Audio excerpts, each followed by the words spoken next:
where we at here? Our camera stuff. This is our camera. You can see you right there on that look on that screen right there. So now let me see here.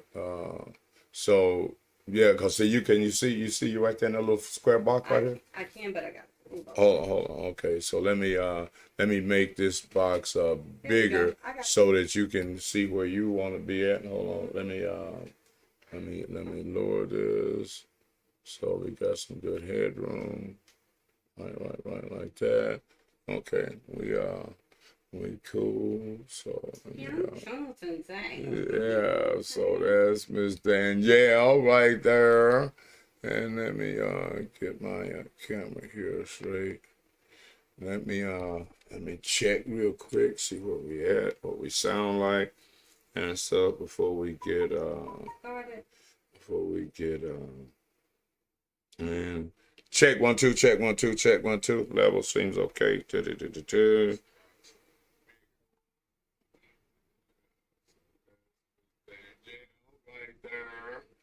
Okay. Audio sounds good. That's the only thing I need to to check is the when the hell is the sound. Take the speaker off. We're going with this topic. Discussions about older black men and women dating younger black men. That's good. Yeah. That's what That's what okay, that's cool. Yeah. Because that can go right into the fact of when I talk about doing the work. Yeah. And about me telling my son. Yeah. We want to go into that for sure. He even called me up now, Mike. He'd be like, "Mama, can you just tell me the game? Can you just give me the game?" What I do? It took him years. He's like, he's my son that goes by the book. Go to college, go, and everything that you talk about as far as the family being a good role model. My son's open doors for women. They treat women with respect. All of those things. He's everything that you talked about. Mm-hmm. As yeah. But he messed up one time out of all his whole entire life. He made a decision and he beat himself up. Mm-hmm. He beat himself up, but he was working 2 jobs, going to school for his master's. Remember I told you that? He was doing all of that at the age of 23. And I don't know if I want to tell, but he ended up kissing another girl. So he ended up doing what? He kissed another girl. Kissed? Mm-hmm. He had a 4-year relationship. Mm-hmm. He was going to school for his master's. He worked at ASU. Right. And he graduated from NAU. Right. And he worked in a bartending job. Right. And the bartending job got him access to this other chick. And how did him, let me get us on camera. How did him kissing her come about? Did you tell that story? It was just he did say that he was under pressure. He felt like when he was with her, and this is normally what happens with grown men, they feel relieved. They don't feel that much pressure. You got the weight of the world on your shoulders, and now you're talking to a person that you can communicate with, and y'all vibing, and everything is good. And then one thing happened, that it led to that intimate part, right? And he beat himself up. He called me, and I let him, express his emotions. Okay, so he's in a 4-year relationship with another lady, right? And he meets this other, huh? Are we recording? Yeah, we live. Oh, crap. And he, but no, because this is a good conversation about the difference in what you are going to tell the son versus what his dad would have told him about this same situation. Okay, so because his dad's going to want to know the details. How did you come about meeting her and stuff? What brought that about to get your interest in her in the first place, Okay. just from a casual standpoint. So how did he meet That's her? even like a grown man meeting a woman that's out. Let's take a photo. Well, we want to talk about him, Okay. about how he how he stumbled Yeah, upon her. so it's a friend, you know, y'all, and then you be like, it's kind of Well, how did they become friends? Were they co-workers? co-workers. They were co-workers, and so he's in an established relationship for 4 years. Mm-hmm. Now, one of the things about that 4 years, and this is what Kevin Samuels would have said: after 4 years, why ain't y'all married? He's 23 years old. Oh, no, that doesn't make no difference, because you see, for white people and Hispanics and Orientals and all other people, they find marriage, their women find their husbands in college. Yes. That's the way white people do that. And that's We exactly... now what we do is, Mm-hmm. as black people, black women say, my career first, and if they can only do career, and they can't do career and marriage like everybody else. Everybody else does career and marriage. Mm-hmm. They can only do career or marriage, Mm-hmm. and then and that is right there already abnormal. It's abnormal. Okay, so now he ain't married, and he been dating this girl since he was.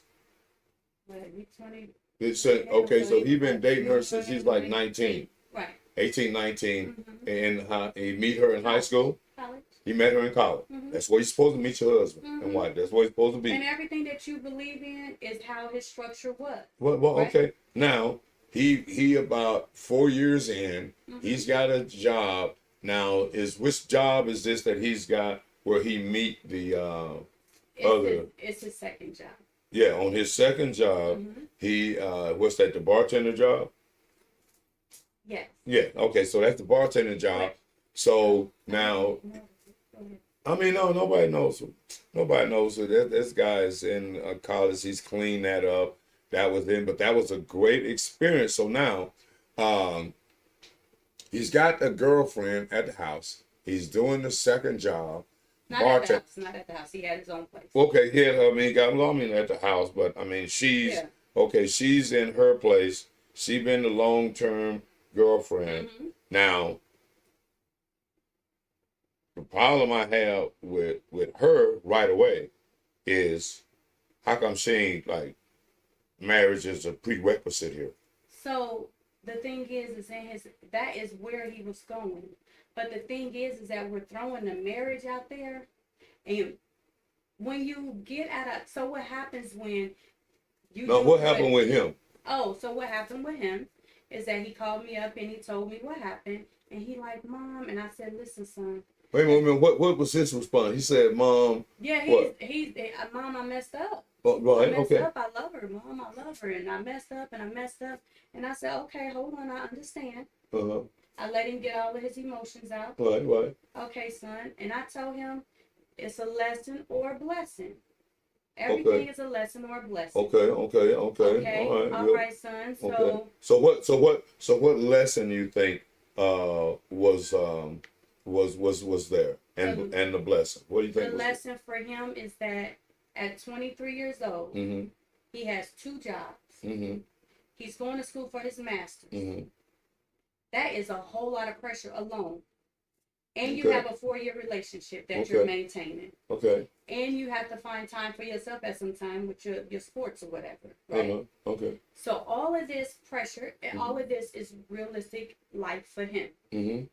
Now, when this happened, and he was like, pretty much he felt him before he felt that he was doing what society, he was doing what, like what you were saying, like how people, white Caucasians and Asians and all of them grow up, and he was right in that lane. That's what he was doing, but he felt like he couldn't breathe. So he had, which would grown men say when they would probably cheat or meet a woman at the bar, I felt a little free, or I felt more me. I felt like me. I was able to be me, right? So in that, I said, okay. Wait, so hold on. He felt that he was able to he be, was able to be him. but now him being a man that could be attracted to It wasn't another. about the woman. Oh, oh, It was about the pressures of life as a oh, young okay, man so at 23 okay, years old. so at 23 years old, he was feeling like, okay, the pressure of school, the job, I got a relationship. I got to hit this side piece. I got to hit this. Nope, was nothing like that. Oh, okay. It So, was no side piece. well, It was no. just a friend. And then, you know, when you in a midst, and let's be realistic, you know good and well, if anybody ever met someone and they was in a relationship and you're talking to someone and you like, however that vibe is, everybody got different energy. Everybody got different vibes, right? And you find yourself in a situation and you make that choice. You make that choice to kiss a person, right? Mm-hmm. Now you know it's consequences after that. Now, okay, so they actually kissed, mingled, and had sex. Nope. They didn't have sex. Nope. He just kissed her one time. Just kissed one time. Okay. He just kissed her, and he felt horrible. And he felt horrible, and he confessed that to you, and his girlfriend. And what you did was you told him that it's all right. No, it's not all right. No, I'm saying no. You understood the situation that he was in, the pressure and stuff. But I'm still trying to get to it can either be a blessing or a curse. A lesson and a blessing. A lesson and a blessing. The lesson is this: you're 23 years old. You're taking on more than grown men are taking on, and let's say that first and foremost. A lot of grown men do not have two jobs, taking care of managing a family, or a lot of black grown men. Okay, there we go. A lot of black grown men are not taking care of working two jobs consistently, taking care of his woman, like taking care, like they don't live together, but pretty much opening doors, being a gentleman, doing this. He was all of that. Right. And then you're going to school for your master's as well. It's a lot of black men that's not doing that now, and he's doing it at 23. So I'm gonna give you the black demographics of how many black men are getting masters and how many black men have masters. But more. I was getting ready to say something. Yeah, go ahead. So with that, I'm like, okay, son, if it didn't happen now, it was going to happen later, right? Not necessarily, but go ahead. But that's what you told him. You told him it was going to either it happened now. Better you got it out of the way now than later. And you know what, son? If you had a choice between now and later, I'd rather now at your younger years, because guess what it's going to do? It's going to form him into the man that he wants to be and who he desires to be. This is the first time my son dropped the ball, like literally, like dropped the ball. Like he said, I didn't have enough discipline. How many grown men say I didn't have enough discipline and beat themselves because they ain't have enough discipline? My son 23 and he's beating himself because he ain't have enough. You know what, son? Provide yourself some grace, because you don't do this often. But since you did do this, you know what you need to do? You need to go through these steps. You need to go through this journey. You need to embrace these emotions, because you and your woman, y'all broke up. And now you have these feelings that you... Now, did they break up? Yes. Okay, now, who recommended that he tell her? I told him. You told... okay. I said, son, I told him, don't tell her. Pretty much, he was supposed to come to me. If he would have came to me, I would have told him as his mother a strategic way on how to talk to his woman. Now, was it a good idea or a bad idea for him to tell her that he kissed this girl? It was a good idea, but it's a way that you do it. No, hold on. Now, you're saying from a woman's perspective, why do you think it was a good idea? Because it was a way that, because this is something, first off, that he's going to I know him. Internally, you're going to crucify yourself. You're going to have, you're condemned. You feel your lack. You feel bad because you hurt somebody. No, you ain't hurt them. You haven't hurt them. You ain't hurt them until they found out. Listen, but that's the thing. No.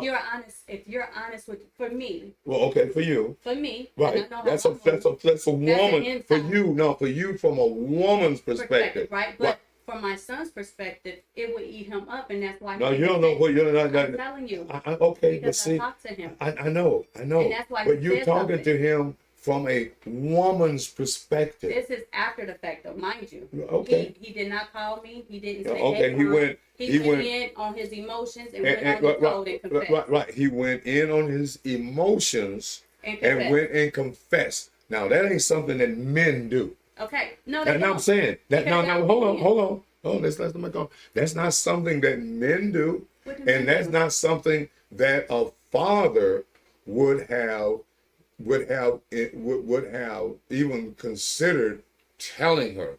Right. Because telling the girl, because what he found out in the process of kissing this girl and feeling so bad that he really loved that girl. Mm-hmm. Now, what he should have done was like suck that up and went and gave her a ring and moved on about his business with the girl that he, because otherwise, if he didn't really feel some kind of way, emotion deep inside about her, he wouldn't have felt guilty for it. And his guilt feeling should have triggered him to like, okay, I'm finna go and make this woman my wife. I'm not gonna tell her nothing about that. That was fucked up. And I feel, because he could have went all the way and got the whole thing because the girl was like feeling him. She's liking the fact that he working 2 jobs. He a good catch. He working 2 jobs.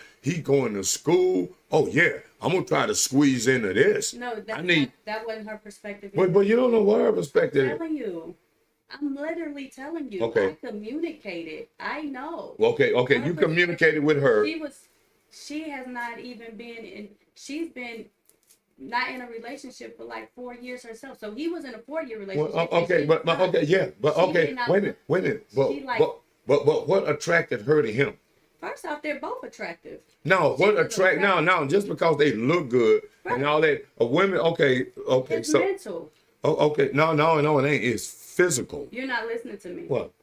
I'm telling you, these two are not the typical young people that's drawn off of just physical. Wait a minute. These 2 young people that I'm talking about. No, you're talking about the chick. Yeah, and at the job. At the job. Mm-hmm. Okay, now how long have you known her? Listen. How long have you known her?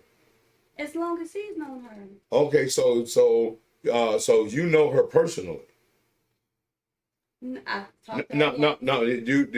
you had conversations with her prior to your son giving her the kiss? No.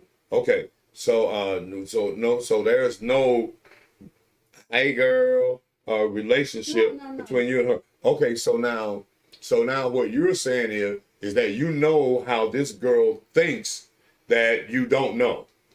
I do, yeah. Because talking to average people. Okay, no, we want to. Because if we're gonna stay on this conversation, I'm telling you, these 2 young people, it's young people that are more wiser than an average 23, 22. What makes you think they're more wiser? More wiser than the average black person, you know? Anybody that all you gotta do is meet him. Oh, meet him, and I promise you'll be like, oh wow. Okay, that's an above average. What you call it? That's a unicorn. That's one of them. Yeah, I raised the unicorn. Okay, so now, So go ahead. So now, what I'm saying is, he blew 4 years because he felt guilty and needed to be honest and all in his emotions. And let me tell you what happens when a man is not. You want me to tell you what happens? Oh, okay. What Now you're gonna be a man now. No, but see, so I'm telling you, I'm a different type of woman. No, you just Because a woman. hold on, I work, I know how to, No. I can maneuver through masculinity and femininity. Well, no, but we And that's have the part that you may not like. no. We have as men and women, we have masculine and female quality in both men and women. Right. How you let this masculine aspect operate is only when there's not a male in around. That's like a defense mechanism, which is what women have in protecting their children and their cubs, like in animal world. But they ain't expecting to have to fight off the world. They're expecting the big dog to come in and do that. Like the lion and the lioness. Yeah. Well, yes, lion and lioness. Now in that lion and lioness, cause Crimson Cure lady, she talks about lions, the male, lionesses, the pride, and the hyenas, which is these is the women that won't conform to lioness status and stuff. They feel like they got to have some lion in them, and they so they become hyena-ish. Okay. But now this is the deal. What in the pride? Who does the work in the lion in the pride? You jumping? The who? No, I thought we were. No. I'm just saying because this lion and lioness, male and female, has a system of operation that the world of men-women relationship looks at. Okay, so now who the pride is? How many lionesses? How many lionesses? Normally in the pride, there are 3-4 lionesses and one lion, right? Okay, now who does the hunting and go get the food? Who does the work? Who goes and get the food and everything and bring it back to the pride and bring it back to the deal? The lionesses. The lionesses do the work. Go and get, because they know that the lion has to be strong, healthy, because he wants in his pride, his bloodline to be dominant here. There's not going to be, if one of his lionesses had cubs, when he got with her, what does he do with those cubs? What does a lion do to her previous children? What do we do? He kills them. Because he don't want no boys, because he don't want nothing else in the bloodline. Only the strongest survive. So if he got a weaker bloodline in there now, his pride is in jeopardy of not surviving long range. Okay. So you got to have, that's why they say the strong survive. Only the strong survive. The weak get eaten up and stuff. Okay, so the lionesses respect their duty to make sure the lion is as strong and healthy as possible. So he don't do no work going out exerting himself hunting. He got that saving that for protection of the pride.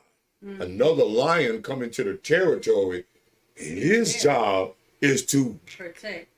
You're gonna have to go, bro.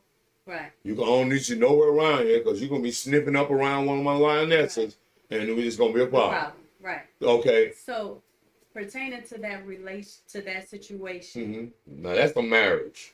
So, you're saying that he should have put a ring on it because he felt this way. No. He should. Okay. Because he felt bad. Yeah. Right? He felt bad.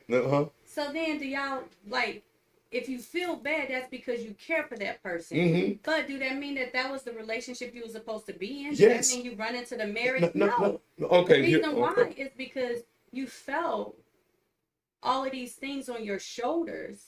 Listen.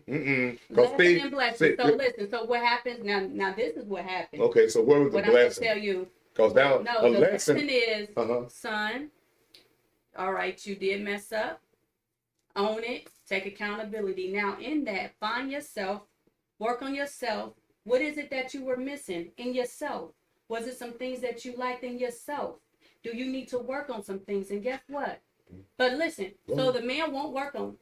The men don't work on it. They go and get married. And guess what they're going to do? Think about the woman that they kissed. They don't think about the woman that they missed. Yes, no, that's right. No, you are thinking about this from a woman's perspective. This is from, look how many talk shows is on here. Think about how many people that's watching this video or listen to this podcast that they are dealing with their husbands, thinking about the woman that they cheated with, or they thinking about and it happens.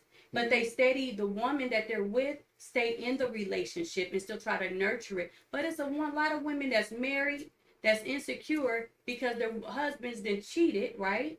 And they're like, why did he cheat on me? And da-da-da-da-da. But that man is still, a lot of them still think about that woman or even leave their woman to be with that woman. Or just leave their woman to not even be in a relationship because, and I'm grown now, and I'm talking about grown men. But for my son, what I said to him is, listen, go do your self-work.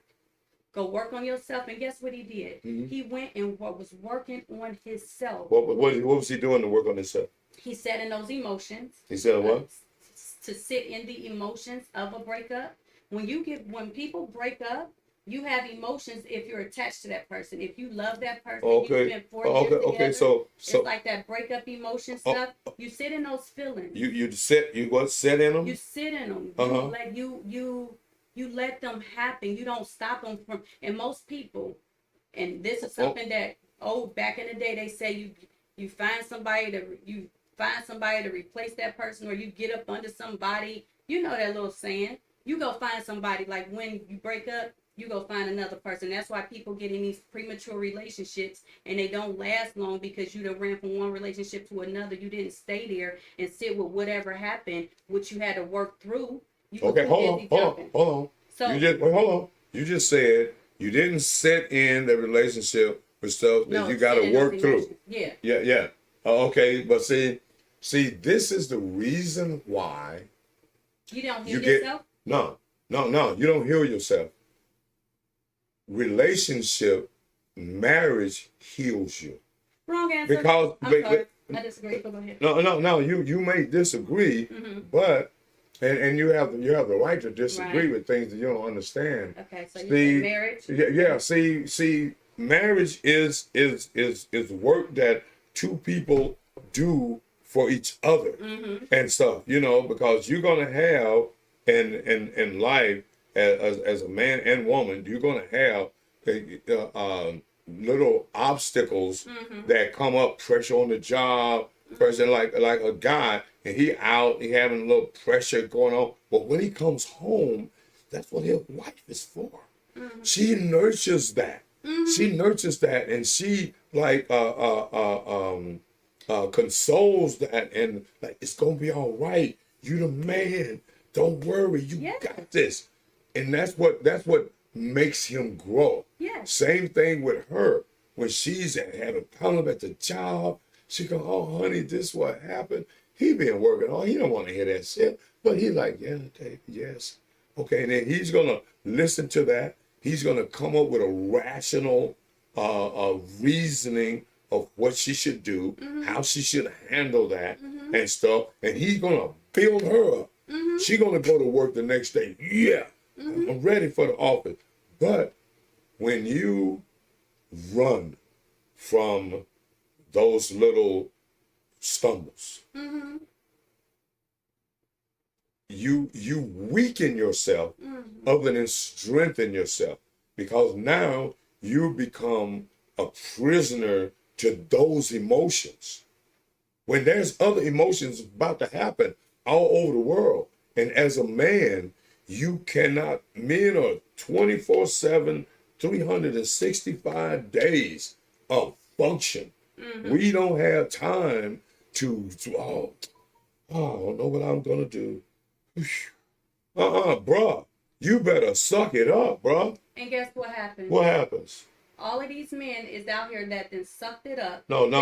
There's not all of these men that have sucked it up. Okay, let me just clarify. When I say all of these men, I'm saying a lot of men, or maybe people may know people, right? I haven't met all the men in the I know, world. but I ain't been with all the men in the world, right? you are dealing So, with these emotions that they suck it up, Mhm. all of this suck it up. Y'all been Mhm. telling people been saying suck it up since they've been little, and they've been sucking it up. No, And guess what they ain't. do? No, they ain't. They only sucked it up until the 60s and early 70s. After the 70s, they stopped sucking it up Okay. because they had nothing but mothers that didn't teach them how to suck it up. Because you can't teach them how to be a man. You're right. I cannot. No, you can't, and you couldn't, and you didn't. Oh, Because no, and that's not a failure on your part. That's come to what your limitations are. But you don't. You have limits as a woman of what you can teach a man. You're right. And y'all have to accept that. You can't overstep that and say, "Well, I'm gonna do the best I can." No, get a man. Let him do that. Let him do the man work, and you do the woman work. What is wrong with that? So, let me just. There's nothing wrong with that. Okay. Okay. There's nothing wrong with a woman wanting a relationship and having a marriage, and I believe in all of that. Mm-hmm. I may not believe in a typical marriage that they What say. do you mean by not typical marriage? What you have to find out what your mate's understanding is of marriage. No. His understanding is that he is the man, and you as a woman are expecting him to figure everything out.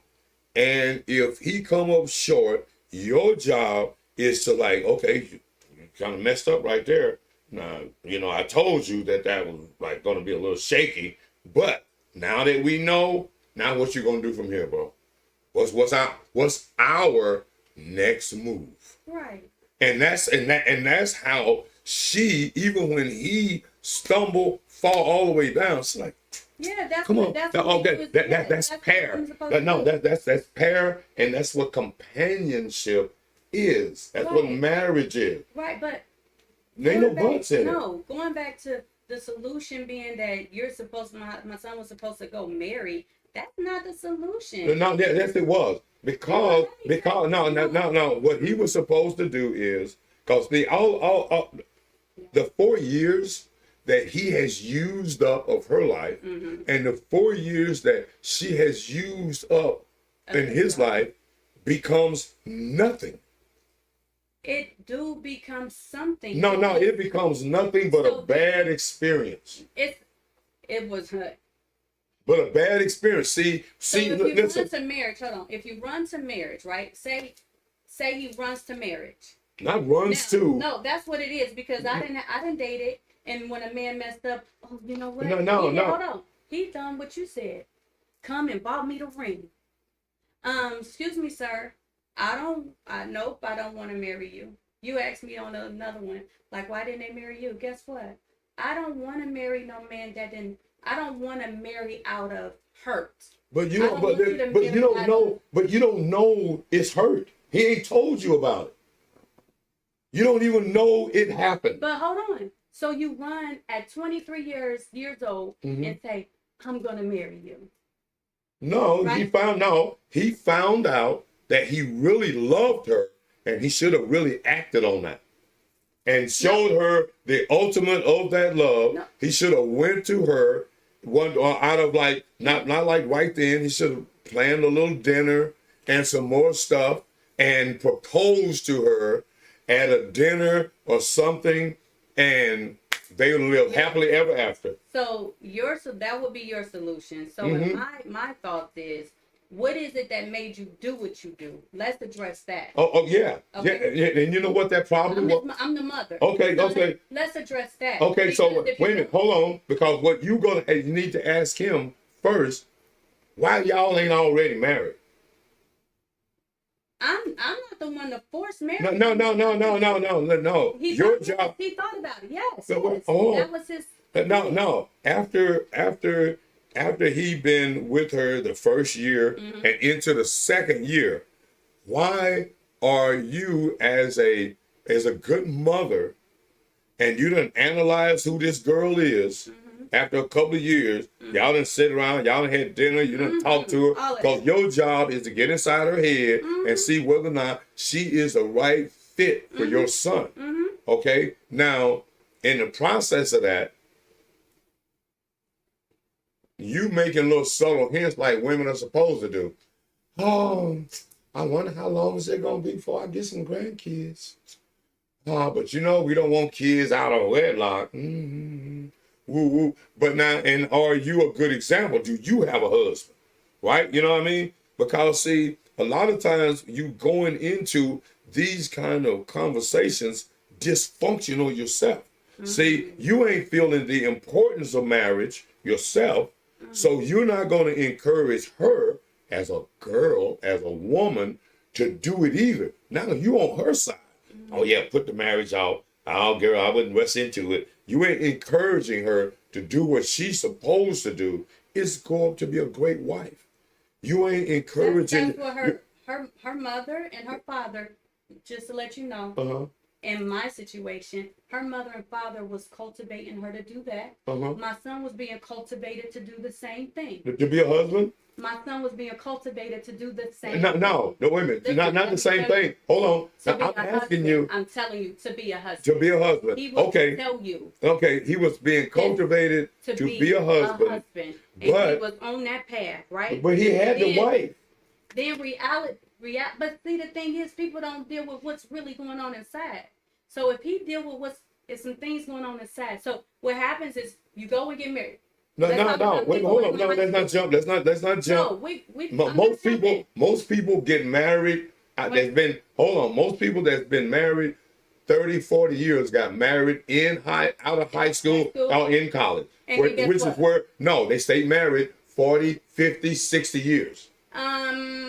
In 2023? No, that's back in the day. No, that's back before the feminine revolution. Listen, right.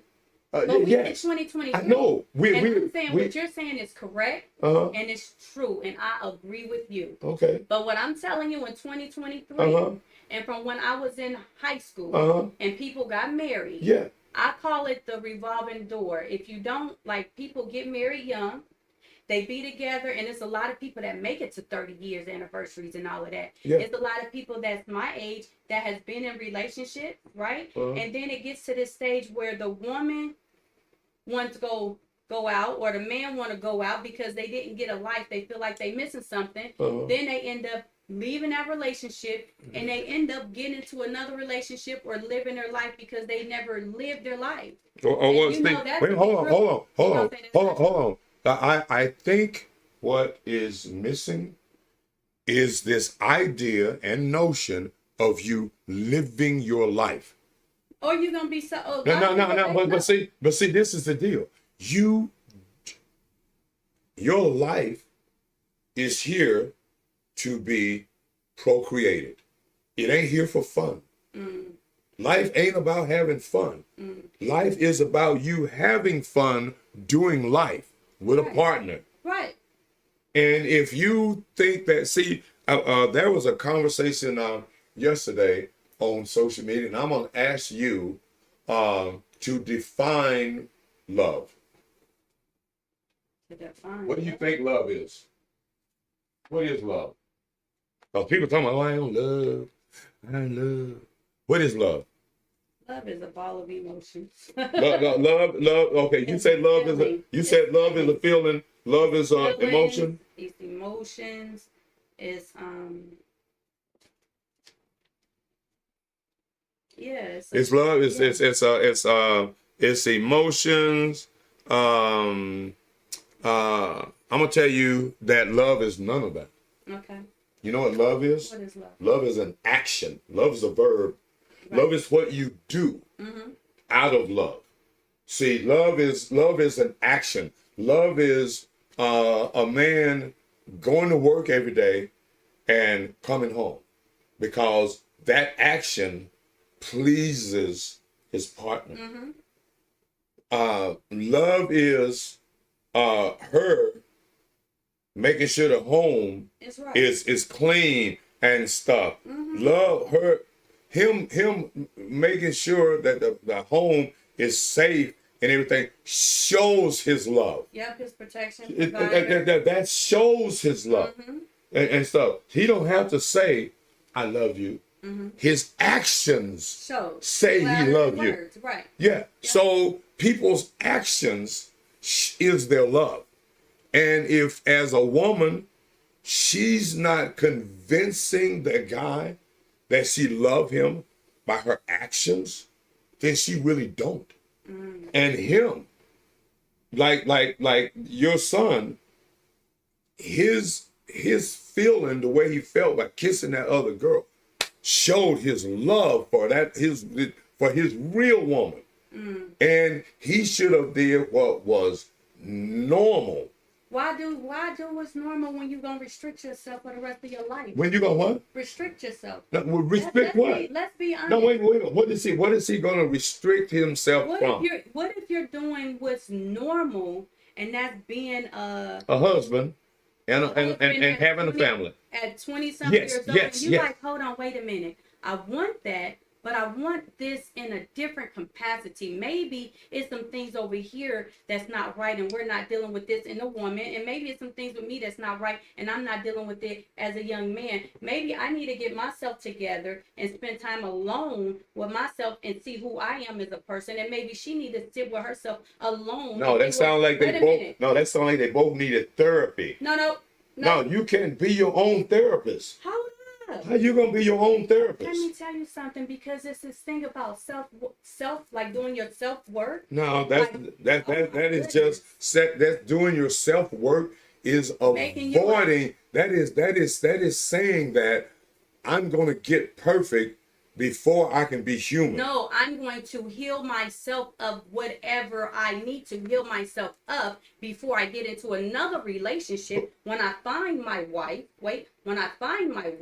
guess what? I will be so foundational within myself. I love myself. I know how to provide for myself. I know how to do everything for myself. So when she comes, I'm able to protect her, provide for her, and I've already dealt with whatever I needed to deal with as a young man, so I can better myself in the next. Hold on. Now this is the blessing for him, that when he does this self work for himself and realize what he needs to do and what he messed up on and how he want to maneuver, that when he comes to his wife in the future and he has his seeds, guess what he will be? What? That man that he always wanted to be. That man that his mother helped. Hold on.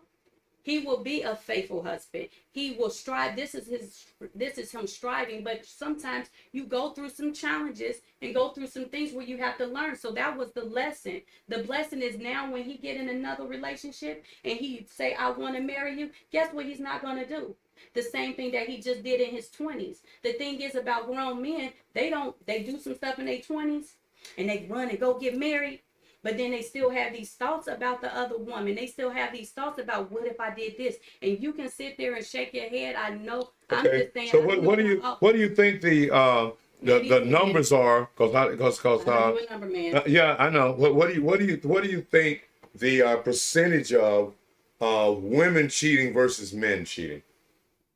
I don't know what that is, but I know women. I know. I know that women know how to cheat and maneuver better than men. Oh, I know. Okay, thank you. Okay, hold on.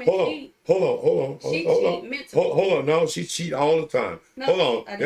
Look. Okay, hold on. There are more women than there are men. More black women than there are men. Than there are black women.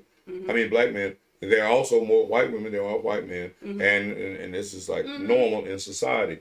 Okay, men cheat at a rate of 26%. Women cheat at a rate of 24%. Only 2 percentage points different. Okay. Now there's more women than there are men. So now the ratio goes up because there's more women than men. So now theoretically, women cheat way more than men and have way more options to cheat than men. Okay. So now this notion that one is going to cheat over the other one, this is a fallacy. Just throw that out the window. That has to do with their upbringing, their home training. Was she, as a woman, raised to be a wife? Was he, as a boy, raised to be a husband. Mm-hmm. Now, if she wasn't raised in a home where there was a man and a woman, chances are her mother didn't teach her to be a wife. She taught her to be an independent woman, which there's no such thing. So do you understand that a lot of women, when they were little girls, even if they didn't have a household with a dad and a mom, Mhm. that we always wanted to be that princess, that we always wanted to be married? Do you know that when we play with our baby dolls, we play with our baby dolls and it's a husband and a wife and it's a family? No, I bet you, I bet you $1 to a dime.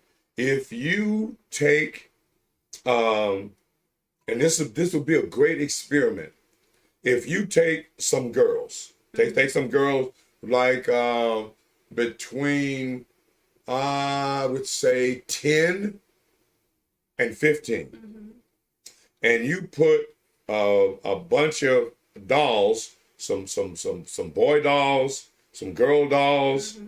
and some kids, Mm-hmm. play some baby dolls in a pile, Mm-hmm. and you tell them girls to go and to take these dolls and put them in this house. You know what I mean? Mm-hmm. Like a family, Mm-hmm. right? And see what happens with white kids, Mexican, or black kids. How many kids grab a female doll, a mother, and a father doll, and a couple of kids and a dog, and put them in the house for a family?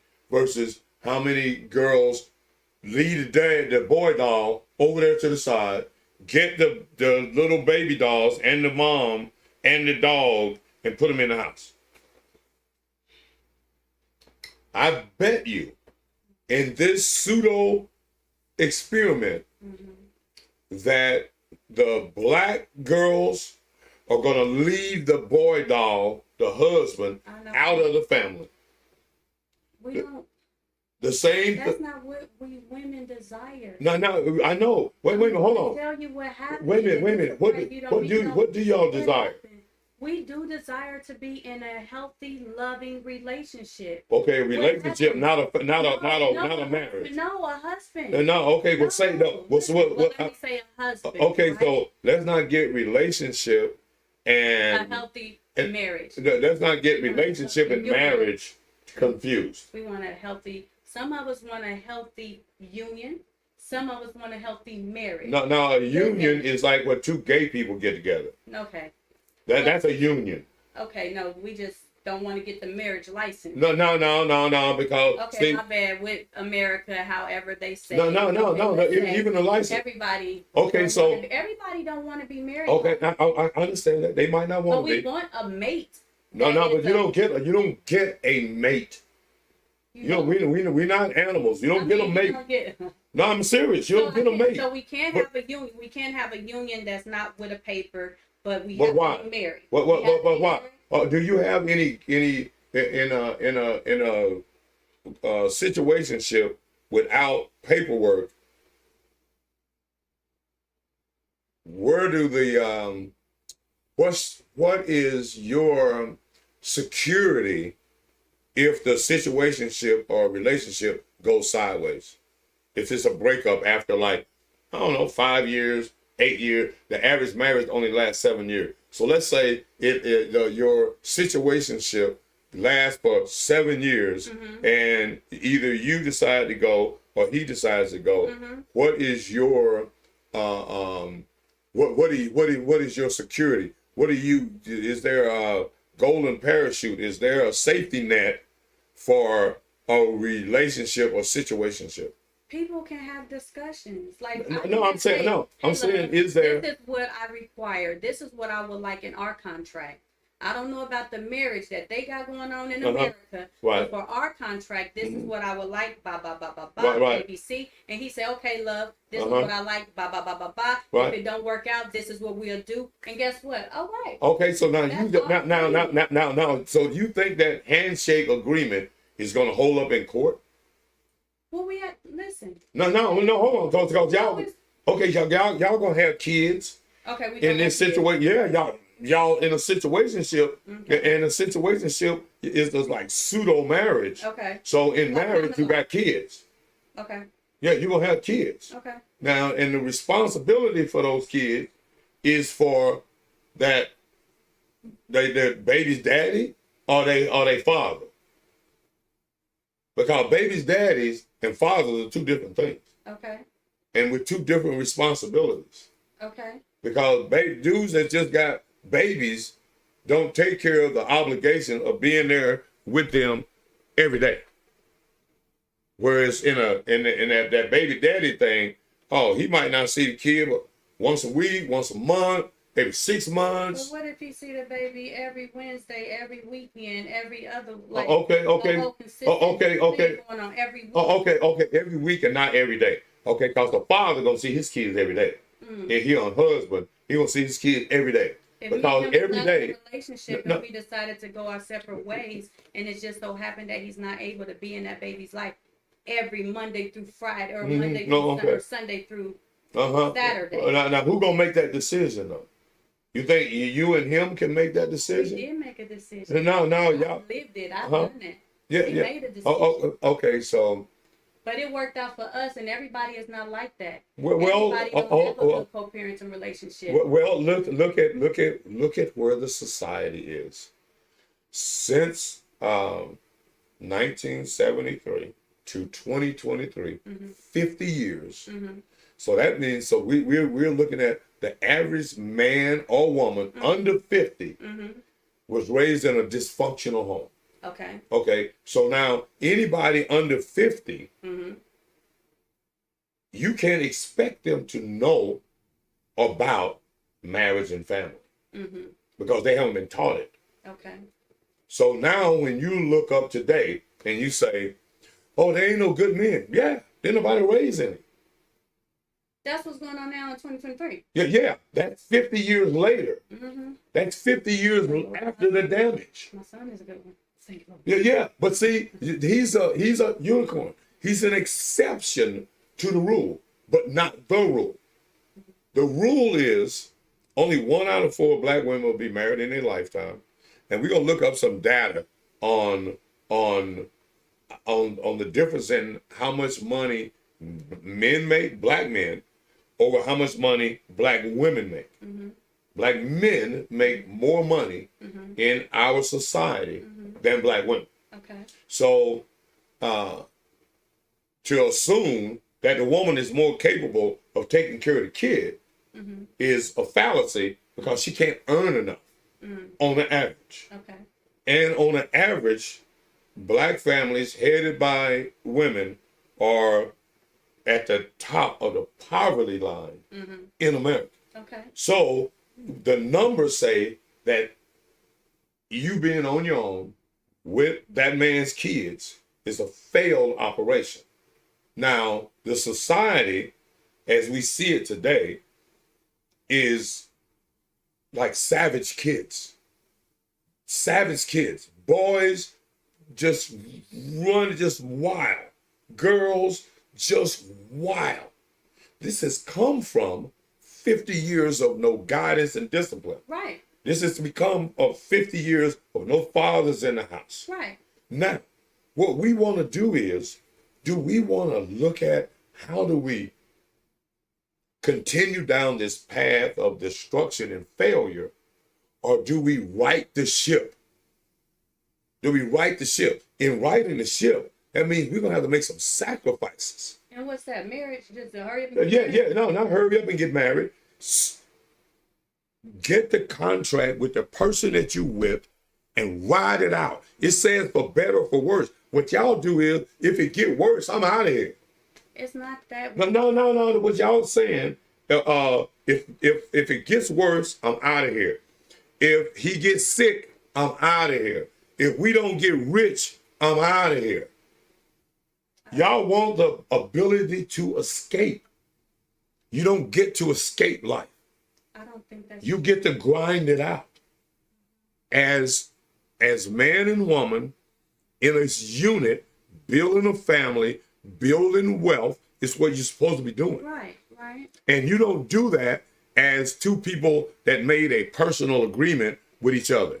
Because at the end of the day, whether you like it or not, the state is in control of all of its residents in its municipality and in the government of the United States. And what they say is, if in fact you get married and have this contract with each other that says you're going to stay together for life, you're going to have children, and you're going to build stuff.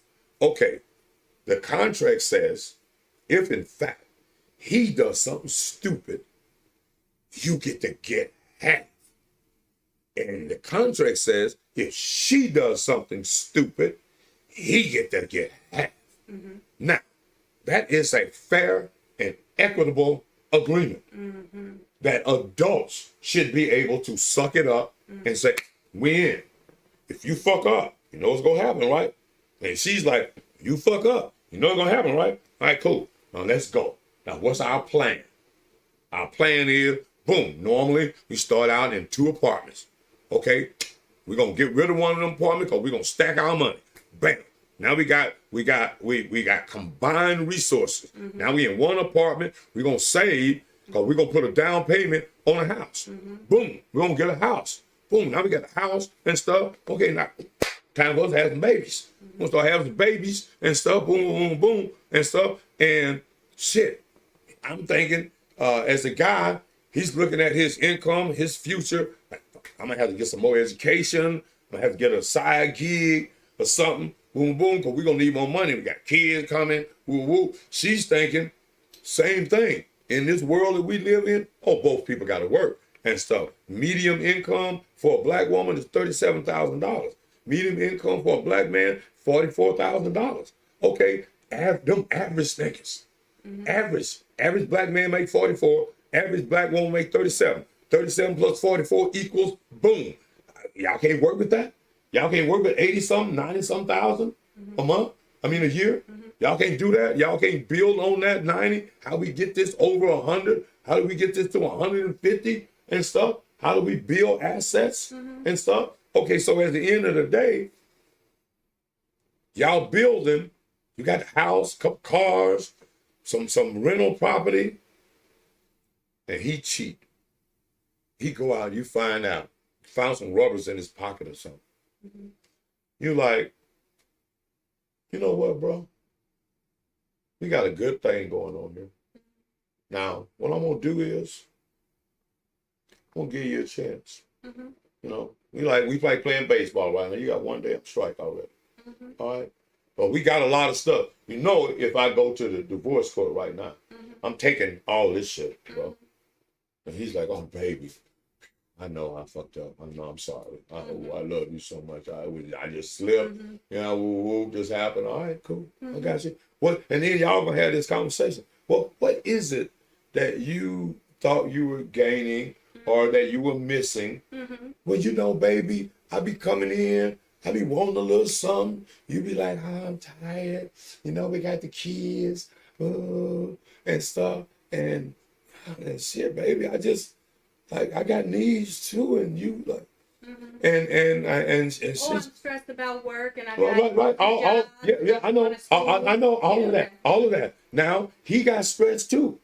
He out there, the boss kicking his ass at work and stuff. He got stressed too. So he's trying to get some of his stress relieved and stuff. And so that's why married people with that stuff, they get date nights. Because in a marriage, married people, how many times you think married people have sex a week? Sure, hopefully they're having a lot. No, we got data. We got data. I don't think that they do. I think a lot of women. We don't talking about a lot of women. We're not talking about some. Okay. We got data. Okay, what's your data? The data says that married people have sex once a week. Okay. Because they ain't got time. They're going to work every day. They got to come in and work some dinner. Woo. Yeah. They out before they can even get some. Yeah. So finally, sometimes the kid's gone, some other stuff happened, spontaneous, she's getting out of the shower and something. He's like, ooh, Lord have mercy, Jesus. And and it happened. Uh-huh. Okay, and they get some. How many times a week you think single people have sex? Mm. Single people have sex like every other week, or every 2 weeks. Mm. Single people ain't having sex hard as often as married people. Oh. They tell you they having it, but no, it ain't happening like that. Oh. Not that. That's what the data say. The data ain't in your room. No. But listen, you have to understand. You have to understand what you have to go through, especially as a man, to just get some sex more than once a week. Mm. You got to either have a girlfriend that's like really that on that, which they ain't hardly on that, cause it's transactional nowadays. Like, where we going? We going to dinner or something? Cause and women be like nowadays, oh, he thinks just because he took me out to dinner, he gonna get some? Oh. I don't know nothing about that. No, okay, you might not know nothing about that, but these are the norms. Once a week, I don't No, know. I'm just saying. I'm just saying. And you can think about your own sex life, and a lot of you out there that's watching, think about your damn sex life. Don't be lying. Don't be lying. Sometimes you work and you do. Yeah, you ain't. And but I'm not on the once a week deal. That don't have nowhere near. Well, you might have a great guy that cause see, men on the average, if she say let's go, he gonna go every time. He and so if he's that kind of guy, cause some guys can't go. You can say let's go, and he ain't gonna be able to go. I don't got no one. Yeah. Well, I'm saying, but okay, because a lot of times people don't go and do the work of asking the guy in their little courtship, hey, look, I'm like really active. Mm-hmm. I need to know how active you are. You're gonna be able to keep up, bro. Right. And you're gonna find out in the course of this courtship that is supposed to be going someplace, not extendo dating. Mm-hmm. We're gonna just screw around with each other until one of us get tired and get the hell on. Right. Because that's what happened in situationships and relationships. Because in a relationship, you're actually single. Mm-hmm. You know, obligation in a relationship. Mm-hmm. That's a marriage. Mm-hmm. And if you want obligation, I don't think he's loyal. Y'all in a relationship. Ain't no loyalty in a relationship. Mm. Ain't no rules or laws that come with relationship. Mm. They come with marriage. Okay. And if you're not trying to lead to that, then you are theoretically just wasting somebody's time and allowing them to waste your time. Mm. But for you, it might be a good deal. Mm. He might be paying for stuff, doing all cool stuff. So you liking the situationship and stuff, But for him, he's like, ain't no advantage in this situationship for me and stuff. And I know she cute and she be looking at other motherfuckers. Okay, cool. What I'm gonna do is I'm gonna keep my eye out for me the one. Mm-hmm. And when I see that one, the one, I'm gonna tell her. Okay. And you're gonna be like, but I thought right. You thought. I do report cards, so I don't know about no thinking. No, yeah, okay, but I'm just saying. I'm just saying. What people's intent is matters.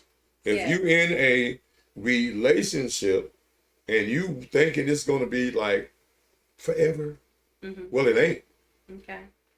Because I don't have a ring on it. Right. But no, because it ain't no contractual agreement for it to be forever. Right. You assume it's gonna be forever, but nothing is gonna be forever. Yeah, we'll talk about it. But you know that, okay, now, say for instance in a situationship, what is the chances of you boyfriend girlfriend for 3-4 years? What is the chances that you got life insurance on your boyfriend? Be realistic. You're a grown person. What is the chances of you having life insurance on a boyfriend? Now, me. No, you don't. Okay, you don't. So I need to see, a lot of times I need people to answer logical questions with real, right now, logical answers, because we adults. The average boyfriend and girlfriend ain't no insurance on nobody. What if something happened to boy? He get killed in the street, get in a car accident. What you get? Nothing. You ain't got no guarantee, do you? No. If you married to him, you think you're gonna have life insurance on him? You would. You got guarantee with marriage, right? Yeah. Okay, you ain't got no guarantee with relationship. So you would prefer a relationship where you ain't got no guarantees, you ain't got no benefits if something happened. Like if it break up, if they get hurt or injured. And so you're saying that it's better to have these situationships with no guarantees, no real responsibilities over marriage. That is not what I'm saying. What do you say? Let's get this foundation right, who I am. I believe in marriage. If it works for that person, I won't knock anybody that's married. I won't. But me personally, I'm not going to be in a relationship that is not healthy, that is not for me on the sake of us getting married. Like, because people do run and get married, like you said. Like, why would you want to get married to somebody that ain't a healthy relationship? Right. But listen, you just said before about even with my son that his answer should be in go get married. No. But he's been in a relationship for years. Listen to what you just said also, in that you put the example of a marriage and the husband stepping out and the wife and having this conversation with him, right? Yeah. So that right there is what I'm showing my son how to avoid. You can't avoid. You can't avoid that. Listen. It just happened while he was dating, right? Mm-hmm. So guess what it's going to do? Now, listen. He's set and he's doing the work that he has to do on himself. Mm-hmm. So then when he do get married, mm-hmm. guess what? He will be disciplined and understand that when he was 23, oh, this is what happened. Mm-hmm. This is what this feel like. Uh-huh. I don't want this to happen. This is my wife. This is my family. Uh-huh. This is where we going. So all those things that you say as far as the foundation, he'll be on that path. That makes sense. You hope. It's a strong possibility. No, it's not a strong possibility. Because let me think. Hold on. Let me give you the other side of that coin.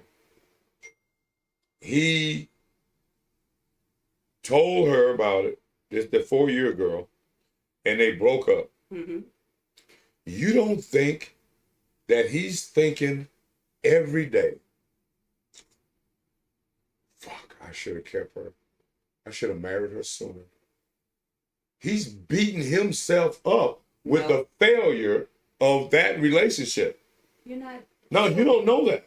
How you gonna tell me? No, because he's gonna tell you the truth. Why would he not? But because he's a man and he ain't supposed to. Well, listen, as his mother, my son was raised with a revolving door. You can open that door anytime you want to. You can come and talk to me about anything you want to. When it comes to women, son, this is what I know about women. And he also had positive men in his life to be able to cultivate him during this time. Listen, you may not agree with it, but if you ever meet him, you will understand it. He's an exception. Okay, but listen to but what I would do is, if I met him, I would ask him about that 4-year girl. Mm-hmm. And I bet you I would have a different conversation and he'd tell me something different than what he's told you. I guarantee you. Did he sit with the, I could have did this, I should have? Yes, he did all of that. No, he's still doing that. Right. But at the same token, he also sees where, okay. Now, what do you think is the mistake he made? As he's analyzing this past history, what do you think is his takeaway from that experience of having that 4-year relationship, slipping up with a simple kiss and feeling some kind of way? What do you think? What do you think he's thinking about that experience and his growth? His thing is he wasn't disciplined enough. No, that wasn't it. No, that wasn't it. I'm telling you what he's shared. He wasn't in his mind. No, that's what he told you. He wasn't disciplined. He beat himself. No, did he tell you that he wasn't disciplined enough to pass up the kiss? No, he wasn't he wasn't disciplined enough not to kiss her. What? He was all those pressures that you talked about. That man that's married, Mhm. like wife. When she sitting there like, so what is it? And he come, I had this going on, and this. Yeah, That's how what my son was dealing with. The pressures of all of the world, the jobs, the. No. What he was missing was with that girl. What he was missing, because see, he would have been in a relationship that he wouldn't have been happy No, with. hold on. Get married. Hold up. A lot of men go around and hurry up and get married, and they're not even happy in a relationship that they got in, and that's why the woman's over there dealing with him cheating, him not being faithful. Yes. No. You think so? No. Okay. No. Or he do love his wife. He just slipped up here and there. No.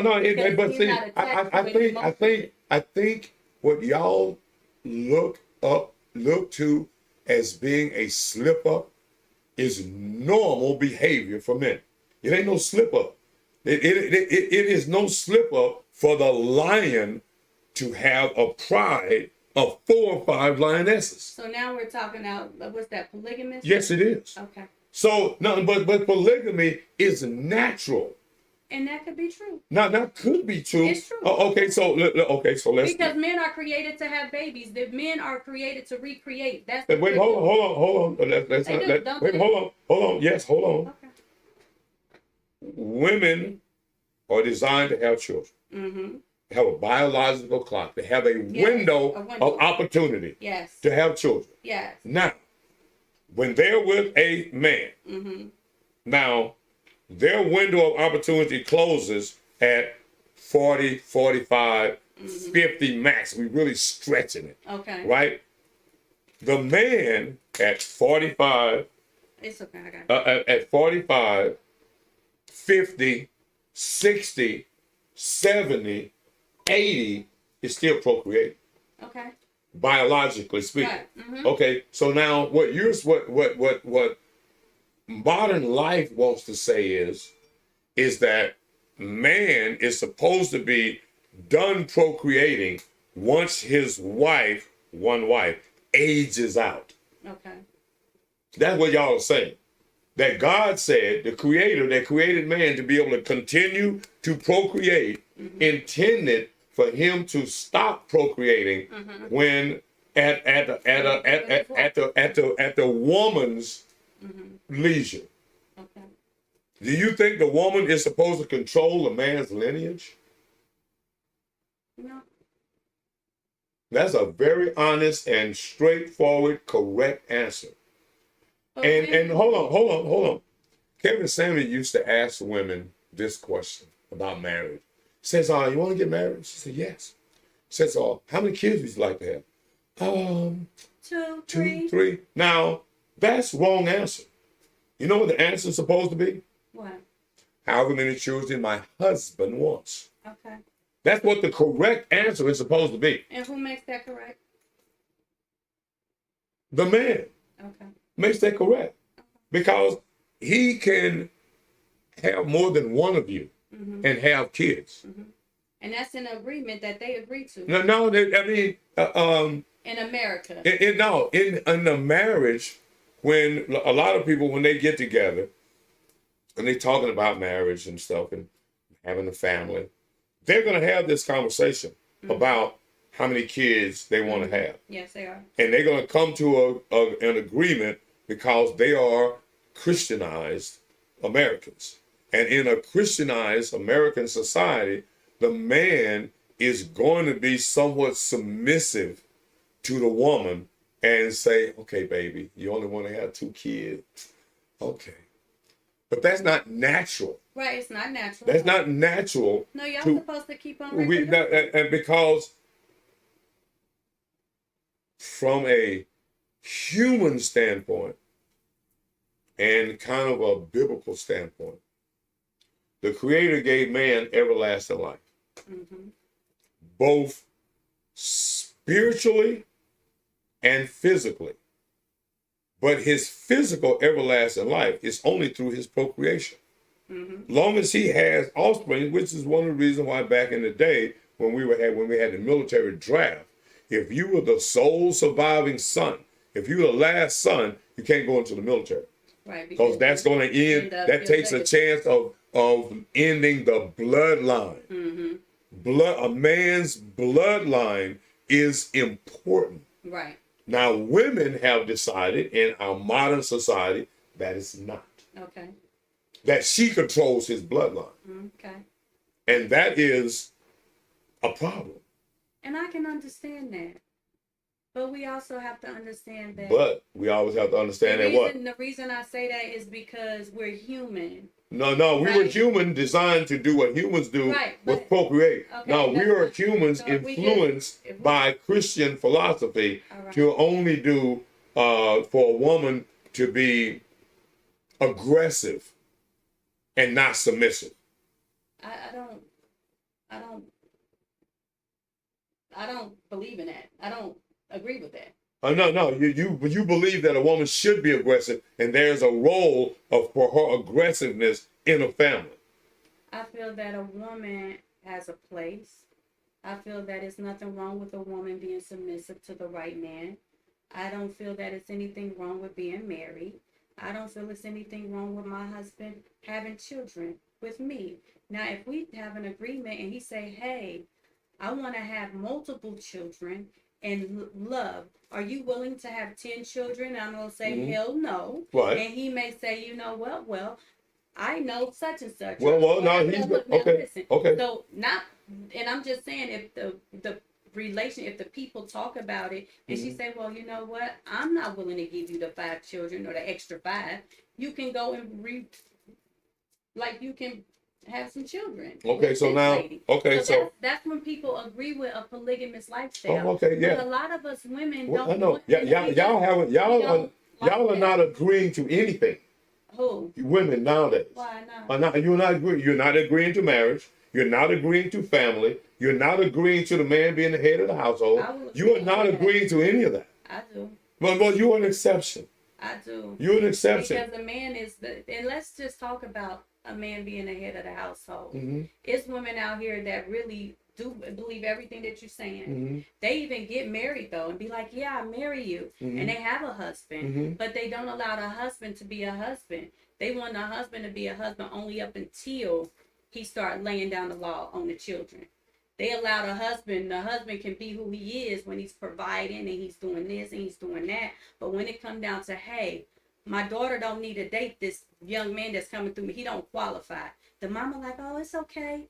This all right. And now the mama want to take care of the household. She want to be the masculine in the household, and daddy can't say nothing about the children doing what they do. And then your households go up. It's like a shit show, really. It's all crazy because you're not letting the man be the lead in the house. And this is what I know. This is what I'm learning to hear. I'm hearing it from I'm a hairstylist, from clients, from even in a shop talk, even with girls.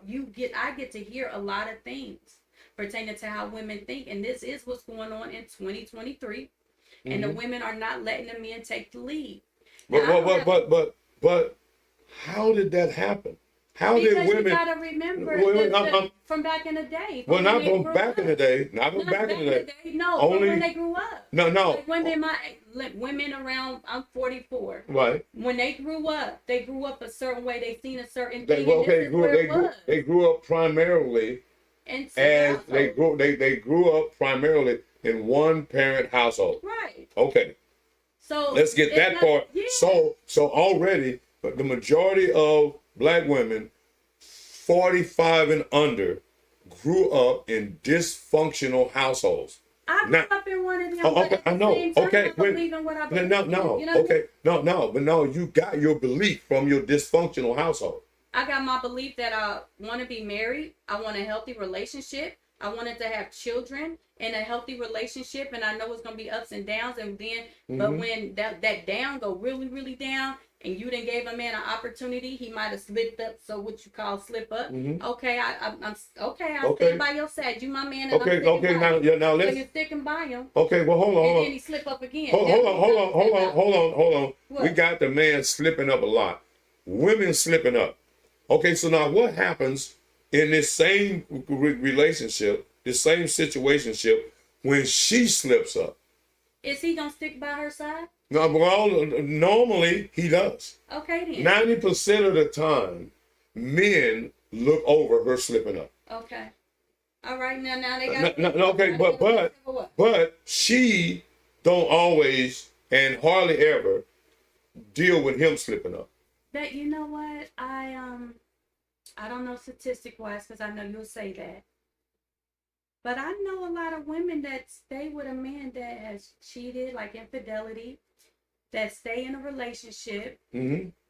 But in that, it's things that come with that. People think it's just, it's some infidelity. It's things that people have to work on, that self-worth. Mm-mm. It's not. Mm-mm. So you just say, he cheated on me, and you just keep no. There are things that lead up to cheating.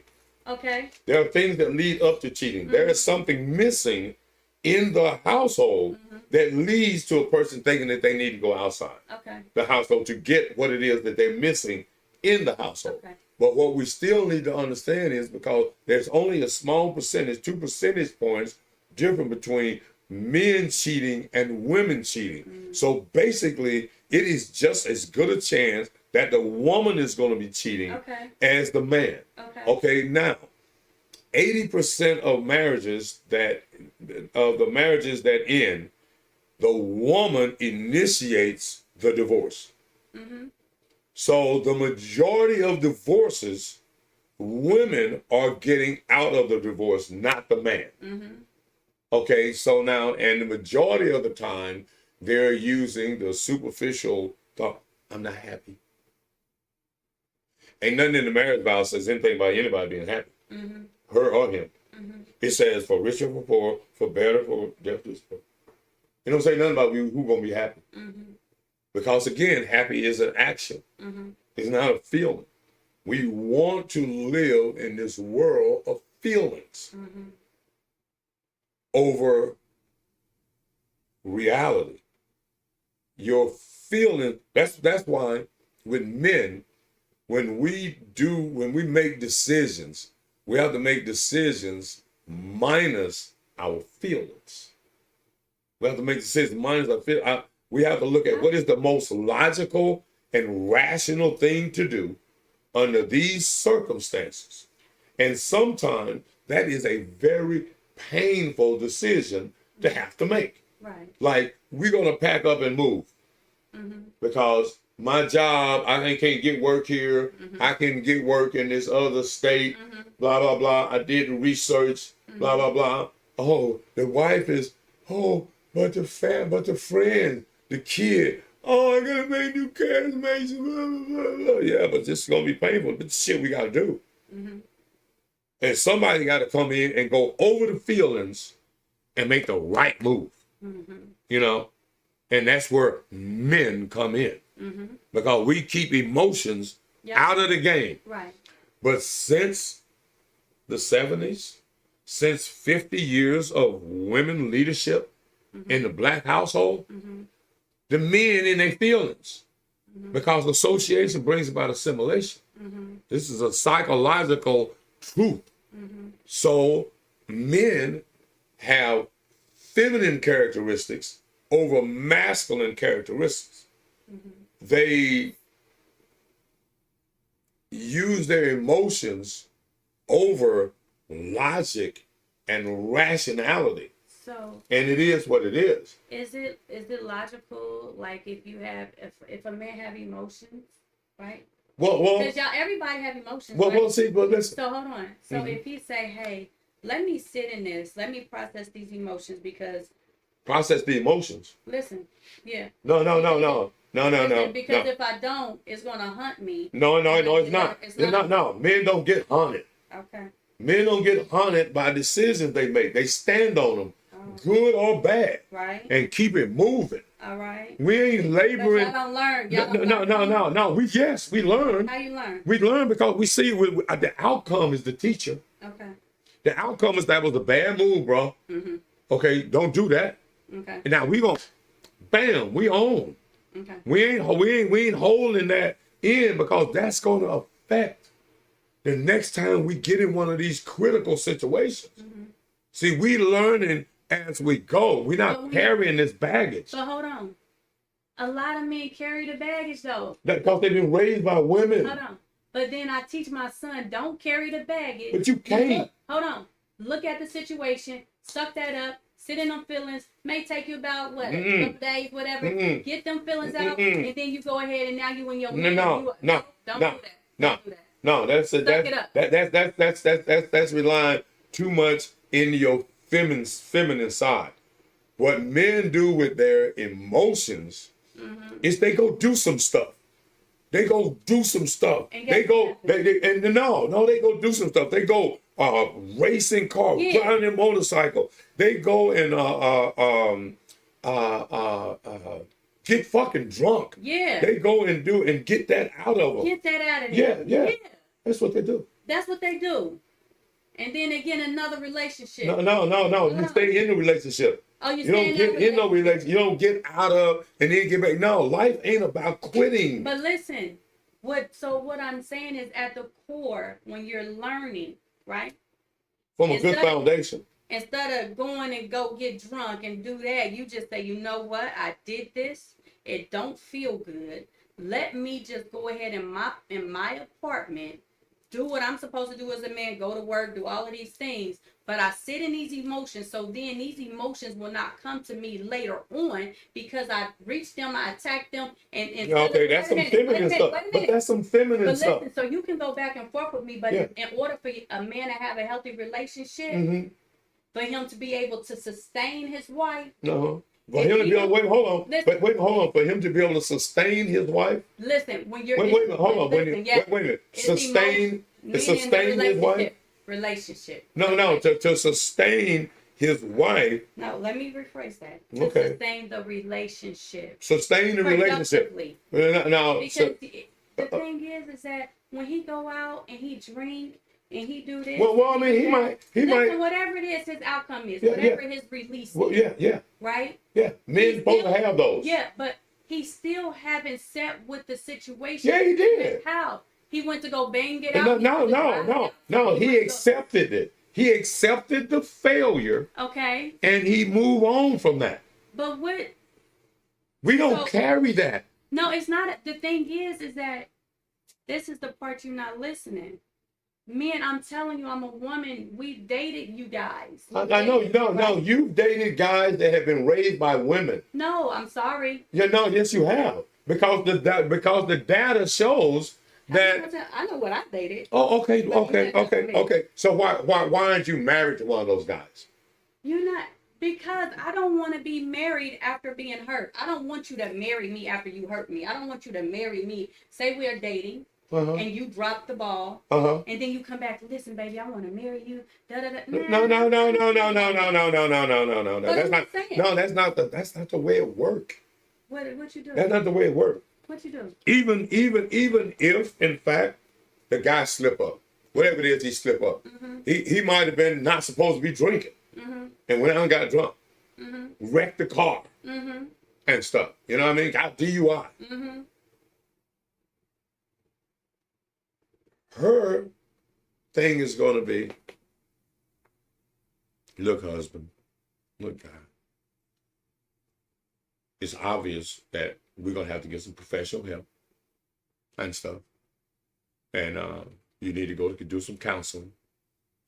And we'll move on from there. No, but because you can't fix yourself. You can't fix yourself. You have to have a counselor or somebody professional deal with what you're dealing with and then walk you through it. Or you and your person, your significant person, are going to try to figure that out. And when it becomes a time that y'all can't figure it out, because y'all in this for the long haul, then y'all going to go and get professional help. You're going to go and get treatment. You with this, I'm going to be my own therapist. This is ridiculous. You don't understand. No, I do understand. No, I understand that you're not a clinical psychiatrist or psychologist. So it's a couple things. So a psychiatrist, a lot of them go through, you know what, I had a husband come and tell me, he said, the therapist couldn't even help us. I said, I know. What about the therapist that he come to the conclusion that couldn't help? what they had going on was a little bit too much for What was it? because the therapist, listen. Well, what did the therapist do?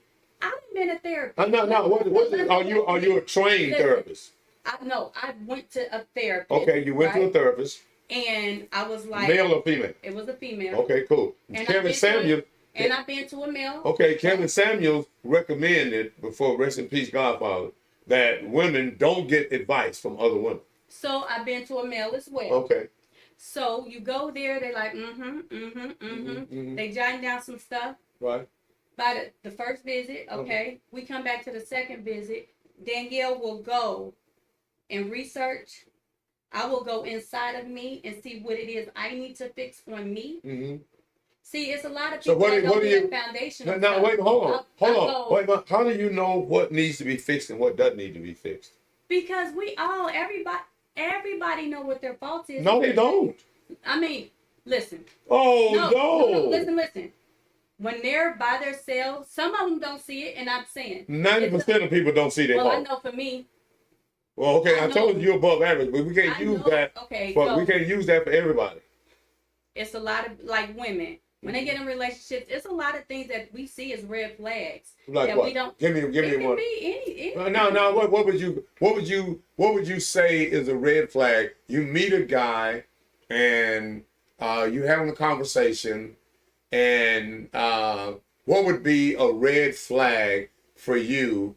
And you just met the guy first date. What would be a red flag? The relationship with his mother. Okay, so you're gonna ask him, how did you and your mother get along? Mm-hmm. Okay, and say he says, I had a great relationship with my mother. Okay. And so, then what? We're just. Okay, so the red flag. Well, that's not a red flag. Okay, right? Okay, so that wasn't a red flag. Could be, I didn't have my mother wasn't in my life, my daddy wasn't in my life. And you're like, okay, all right, and you're seeing how they move. Uh-huh. And then as you start to meet them, that's why you court people. That's why you. That's why you court. Now you court. Now you court with the intentions of a relationship. Oh, who? And marriage. No, you court. I court when I'm courting to find out who you are. Oh, okay, yeah, you courting. Now you courting for. What's the end game of the courtship? Marriage. Okay, marriage. Now, in the process of the courtship, you find out what you need to find out, their background, what their interests are, what their future plans are. Do they have future plans? Right? A red flag, man, be like, oh, no, I don't know what I'm doing. I'm just out here trying to figure it out. Oh, okay. Well, now, hold on. Okay, so right there is bye, nigga. Red flag, right? Yeah. At that time, right there, because you know what? I've been jumping from job to job, and I don't really got nothing. I'm at this temp agency. Okay, we got.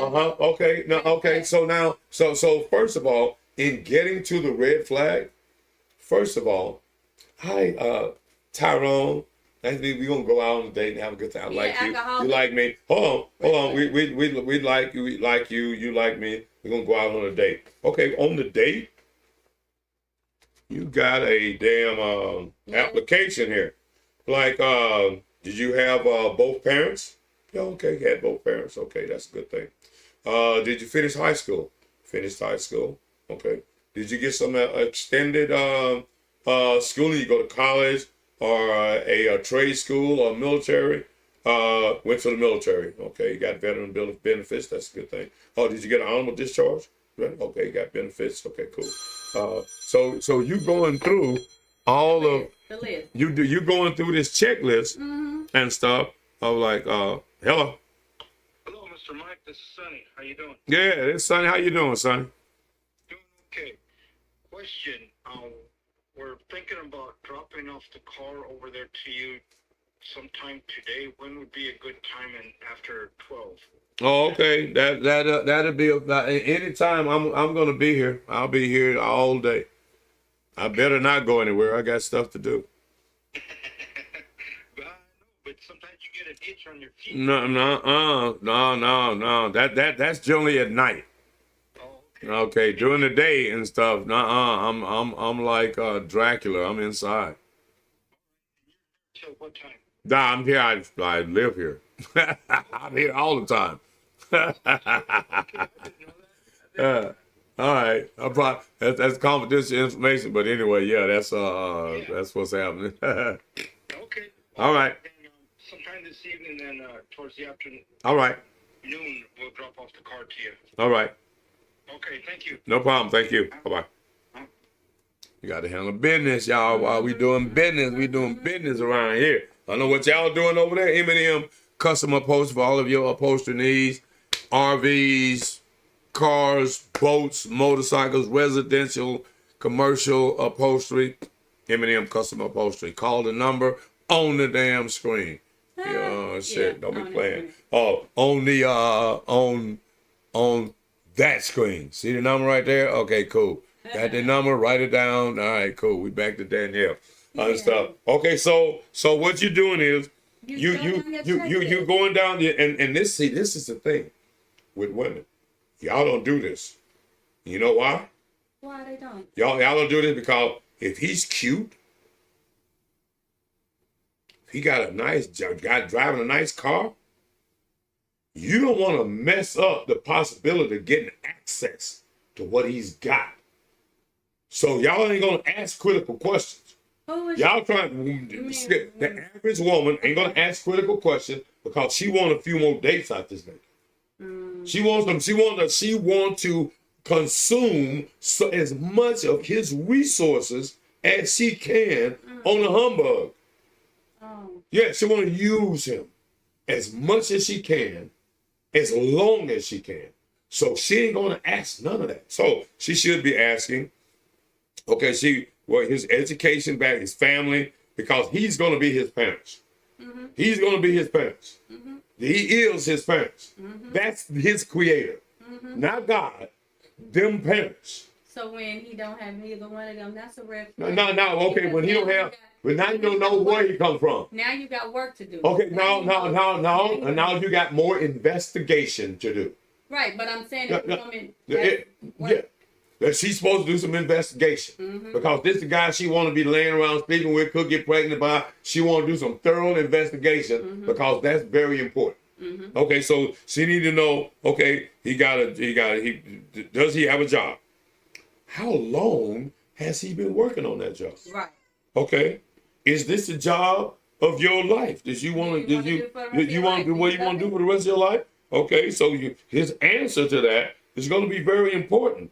And stuff as to how he looks at elevating his life. Right. What's his plan for elevation? Right. Okay, so you want to get, because you looking at him. You got a list. If he could be, you got to go through this checklist. Okay, do you want to be married? If he's like, no. You're like, okay, that's a little red flag right there. Because you're a woman that wants a husband. You ain't a woman that's trying to just be sleeping with some dude for indefinite, and he end up skedaddling away, and you ain't got no security. Okay. So you working on your security. Okay. This guy you looking at to be your social security. Okay. His pension. Okay. His everything. Right. Okay. You want him to have some of them things. Right. Because you ain't gonna be secure without them things. Got it. This is stuff that a wife looks for. Right. A chick that just want to be the girlfriend and use his resource, she don't care about none of that. She gonna go in there like and make like when it goes sideways. Caught me off guard. No shit.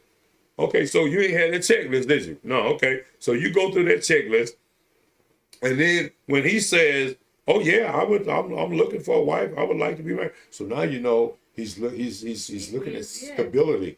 Right. He's looking at family and stability. Yeah. And all of that cool stuff. So with that little bit, you're like, okay, kids, do you have any existing kids? How many? Oh, none? Oh, shit. Oh, that's good. He ain't even got no kid. All right, cool. Ooh. So you. So then you go through that whole checklist and you find out a year later. No, wait, hold on. You find out a year later what? That he was lying about some of that? Like okay. Like so, baby. Hold on. Okay. So you gonna find out a year later that he got a baby. Mm-hmm.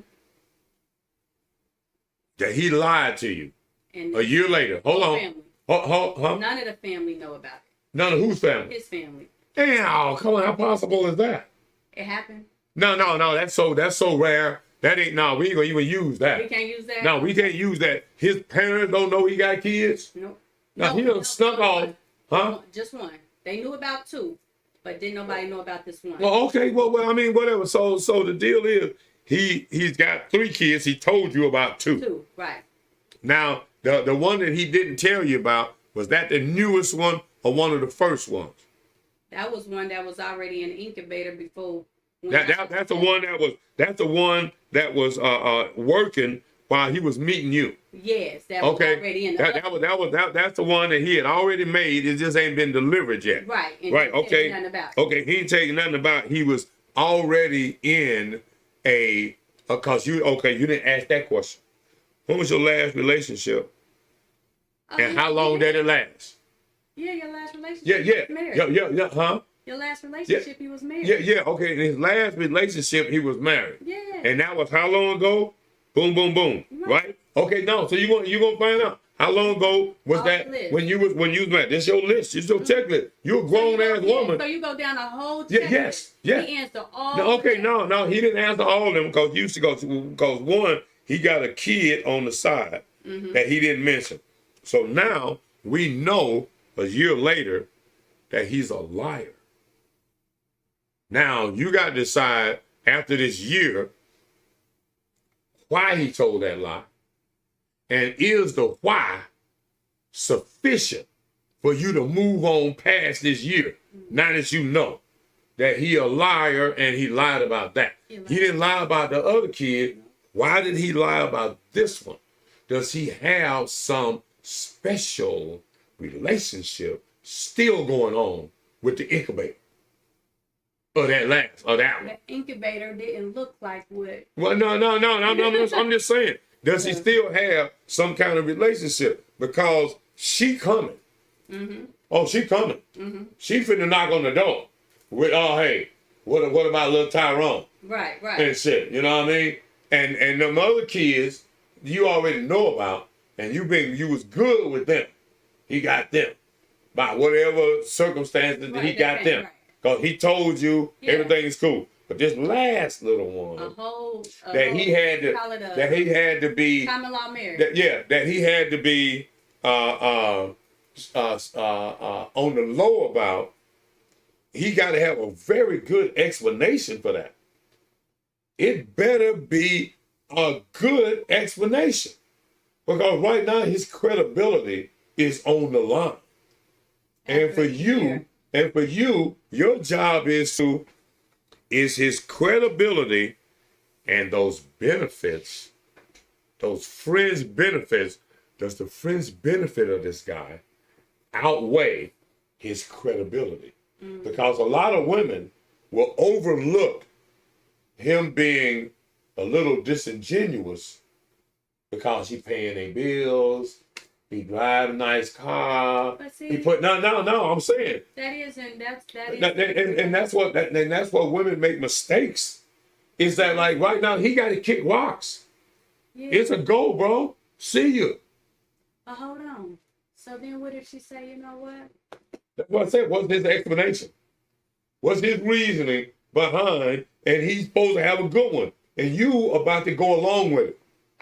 You about to go along. He said, but baby, now you finna go with the con game. So if you're married. No, you ain't married. If you married and this happened. Okay, if you married and this happened, you weigh the benefits. You weigh like, okay, what have we built up to now? We got a house.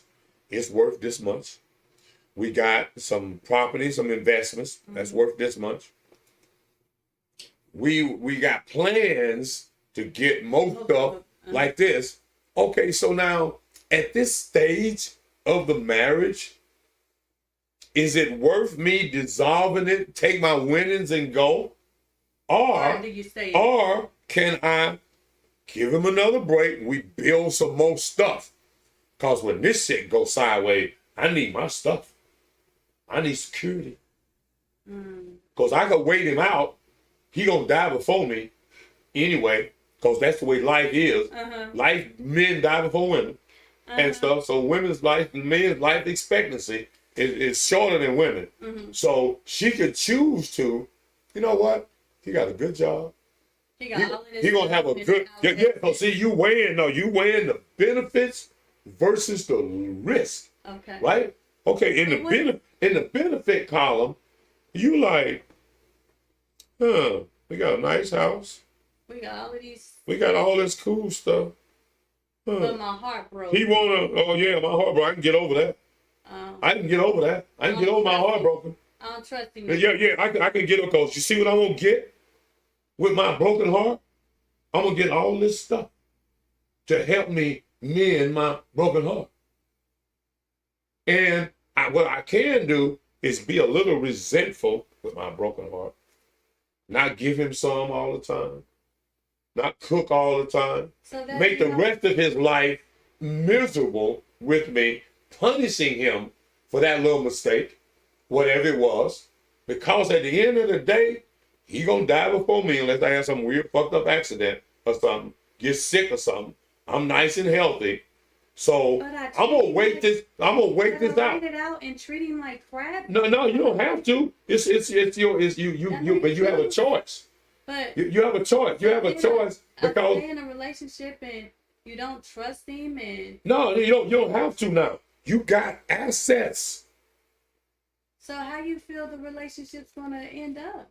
Oh, he gonna end up. Hold on. He gonna end up dying before you, or you gonna get a divorce and get half. You gonna get benefits. Or they stay in it and she cheat on him. Yeah, no, it don't matter. If they stay in it, he gonna probably die before her, and she gonna get everything. All right, so you. So there is no. So there is a win for her for staying. Okay. And putting up with the bullshit. Okay. There's a win. But you know that women, that what happens to women, they end up losing themselves in that? No, they don't. They end up quit. They end up 99% of the time they don't get married, so they don't have that security. Okay. Now, in the old days, they got married and kept that security. They know that Tom had some kids down the street because all the kids play together. Right. And everybody was just fine. And she said, and she knew, oh, I'm waiting this shit out. Oh, he worked for the railroad. You have a good pension. But internally, none of that means nothing. You just X'd out all the emotions. Yeah. But see, you just we gonna look at this because financially I'm here. Because I'm better off. I'm better off. See, this is why. It's cheaper to keep her. Exactly.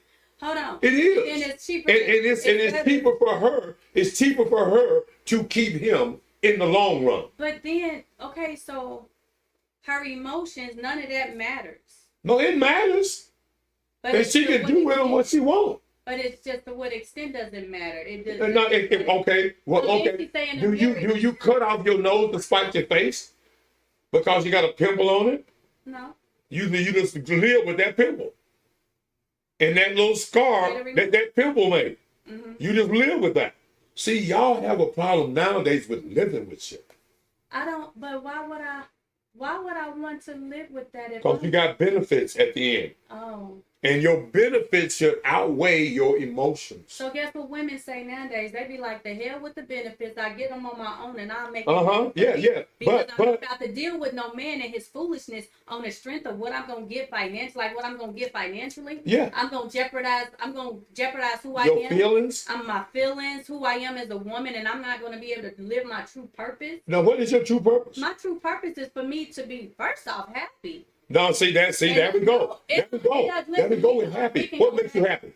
What makes you happy? Whatever Danielle likes. No, well, see, but Danielle but see, that can change from one day to the next. But I'm not flipping flopping. I know, but you will. When you're in a relationship. Okay, hold on. Let me. You wanted Kevin Samuels deal. We're gonna Not do now, a. not Oh, today. okay. Okay. Not today. That's gonna be long. No, because I was going to show you that But thing. I'm okay Hold on. Listen. Hold on. This is the thing. But it's what everybody as individuals. You have things that make you happy. Yes or no? You don't have nothing to make you happy. Not really. Okay. No. Well, I deal with life. I deal with life as I make it, and I accept the good times and I accept the bad times. Right. And it ain't about being happy. My happiness would mean I got a wife and we building. So I want that would be happy. You tell me about that therapy on myself. So I worked on myself through whatever it is I needed to work through, right? You think you fixed? Okay, so now let me tell you something. All my chakras is clear. Let me take that first off. And secondly, anybody that know me know I've been working on myself. And I do that self-work and accountability, and I'm in the mirror, and I will make myself accountable because it's a couple things that I'm lacking on right now. It's about 3 of them. Like what? Name one. One of them I've been procrastinating, and I know that for myself. Now, what do you mean? I need to execute. But that is a common characteristic of Black people. Okay, because we don't have, so we hesitate to pull the trigger on stuff. So, because we live a scary life as Black people. So, pertaining to me, I know that that's one of my things I need to work on. Okay, a lot of people got that. But I'm talking about me. I know, but a lot of people have procrastination problems. Procrastination, I got to get on that. Okay. And then sitting with the fact of why am I procrastinating? What's going on in my life that's hindering me from going forward? Okay, Danielle, you need to address that. Okay, now what do you think? What do you think? What do you think that is? What do you think that caused you to pause on an idea and not move forward with it? Right now is the fact of I'm dealing with the loss of a significant person in my life. So life. Okay, so hold on. There were some things that significant person brought to your life that and that's missing now. What was one of the things that significant person brought to your life that would keep you from procrastinating? What would he have done to now what would him, if he was still here, what would he would that be able to take his daughter and relieve me because we would be on that schedule that we had, and guess what that do? That give me time to okay. Hold on. That give me time hold on. Let's go too far at one time. Okay, so what you were saying is, if he was here, the pressure of you having to do everything, like keep the daughter 24 hours a day, 7 days a week, you would be able to take some risk and do some things if you didn't have to always be thinking of, damn, I got the baby, I got to do this. So do everything. Right, okay. And I have businesses. Right. Okay. Now see, that's where having a husband, a companion, frees you up to do stuff. But he wasn't my husband. But I know y'all decided not to be. But we had a wonderful. If I could give a gift to anybody in co-parenting life, I would gift them the way we co-parent. Oh, okay. Listen, when I tell you amazing, it was amazing. Well, okay. He would have been able to. I would have had different freedom than what I do. Okay. Now, let's say, for instance, hypothetically, that he passed away. He did. Okay, he passed away. Did you have life insurance on him? No. Okay. If he had been your husband, you would have had. And you would be getting Social Security now, and you wouldn't be procrastinating on bills. That would have been to your advantage. Because you would have had. Listen. I do get that. Listen, you would have had. You would have had Social Security from his death. Yes. Okay, but you would have had more than just what she gets. You would have had wife benefits. Okay. So that would have been more than just the little money that comes for her. You would have had more. You would have had more. Okay. So you would have been in a better position had you been married than you single. Okay. Okay, Danielle's gonna talk to y'all. Have you got the I'm gonna phone You answer want me this. to talk We'll to call. y'all? Yeah, she gonna So talk to I'll tell y'all just my thoughts. It's true. If you are married, you do get benefits and so forth. But we have to be realistic. Every relationship don't work out like that. And what Mike says is as if marriage is the answer. Marriage may not be the answer to your happiness. I guess people don't worry about being happy now. They just worry about financial, the fact of what your husband can give you when he died. And maybe that's just not my cup of tea. Like, yeah, I do want to be married. I do want that stability. I love a masculine energy. I like the fact of a family, all of those things. But we have been in a position, women, where our hearts is broken.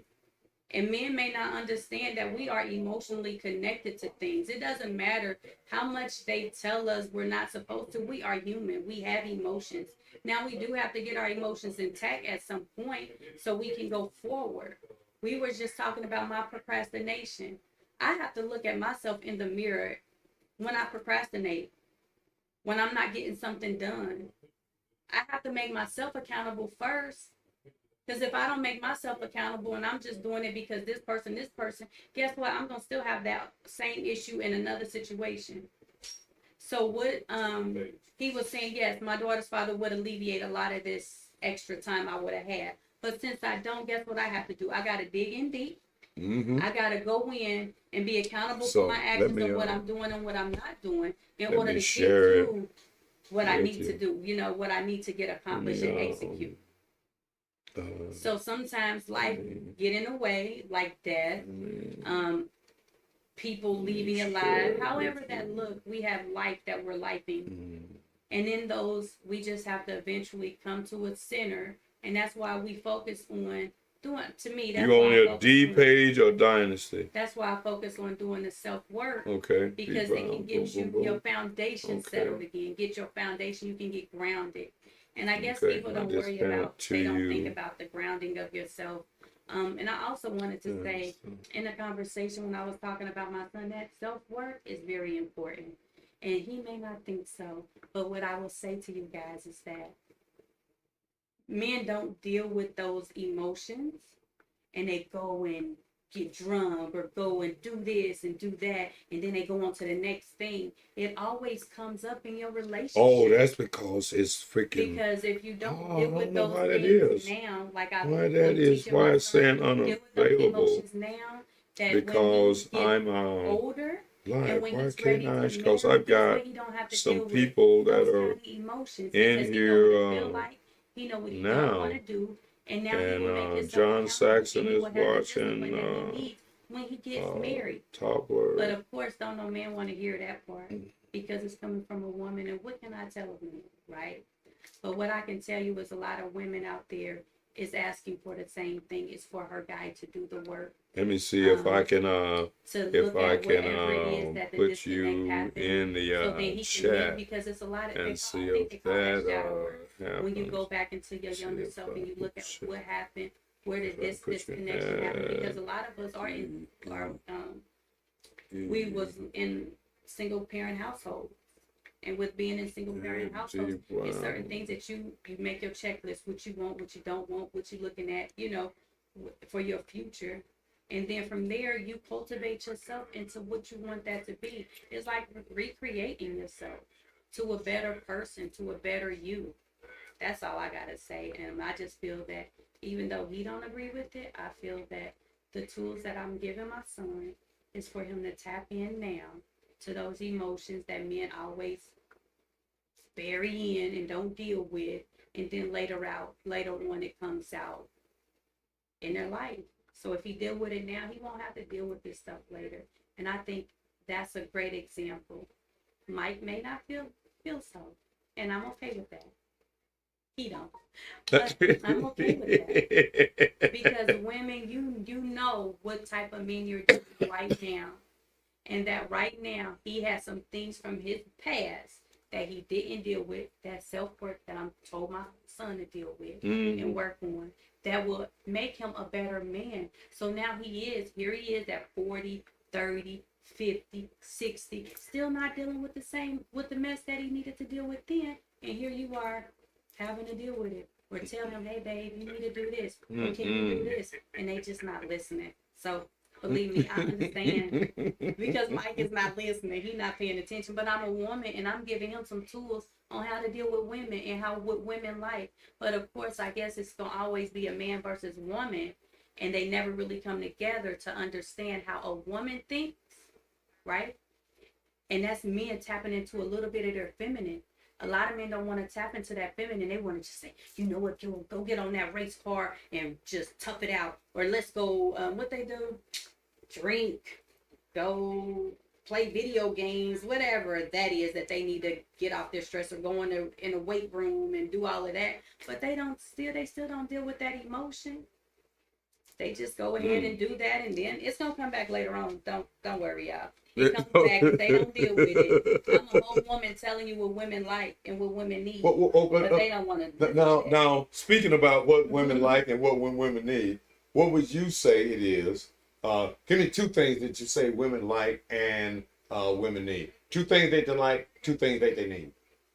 Women need men to have empathy. You need men to have empathy. Men need it. What we need is for men to tap into his, not just a little bit of his feminine, because you guys are tunnel vision, and that's fine because we need that from y'all.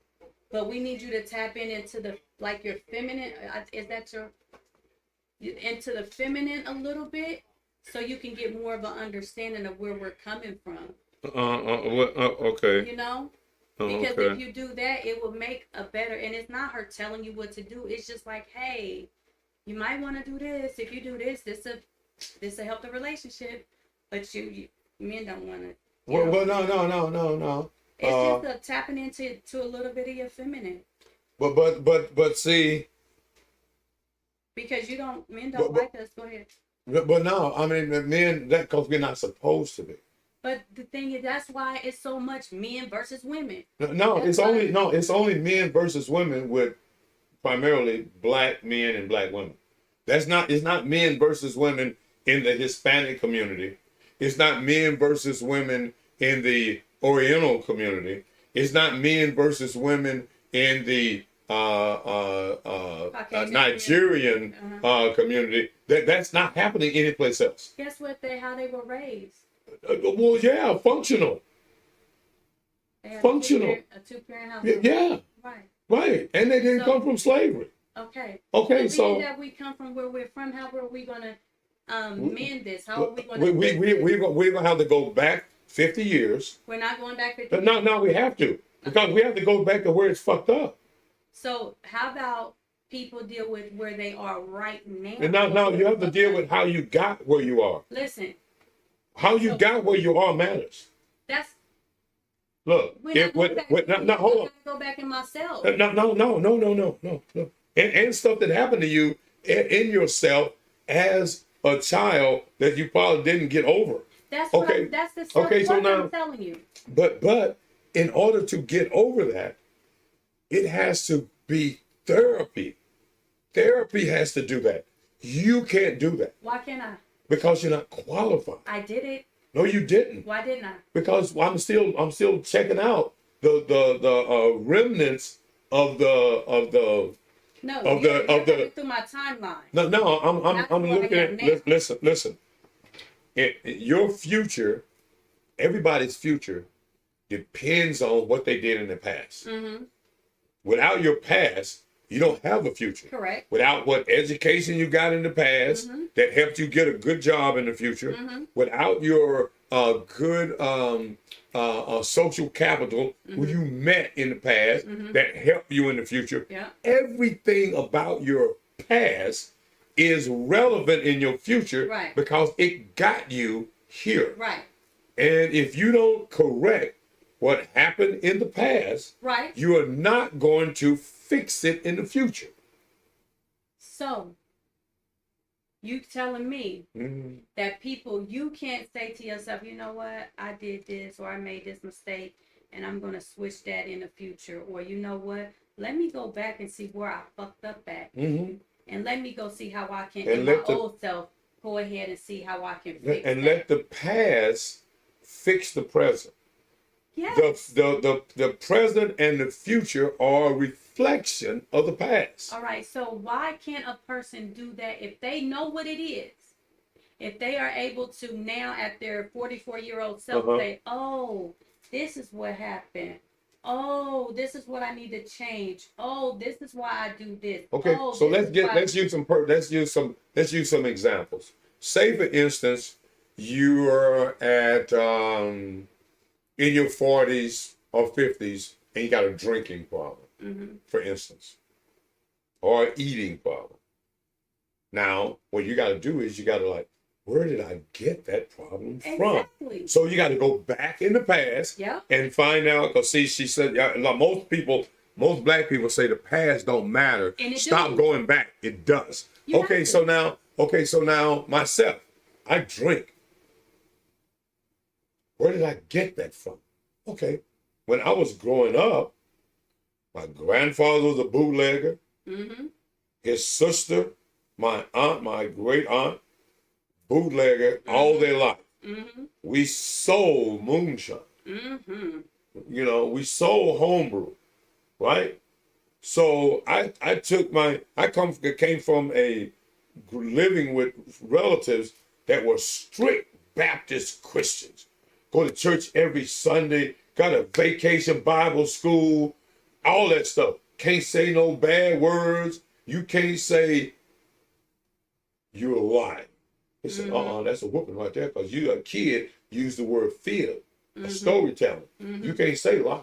Okay, so we got rules, hardened rules in this good Christian family. Okay, so now I decided when I was about 12 that I didn't want to live with them anymore. I've been living with them for about 4 years.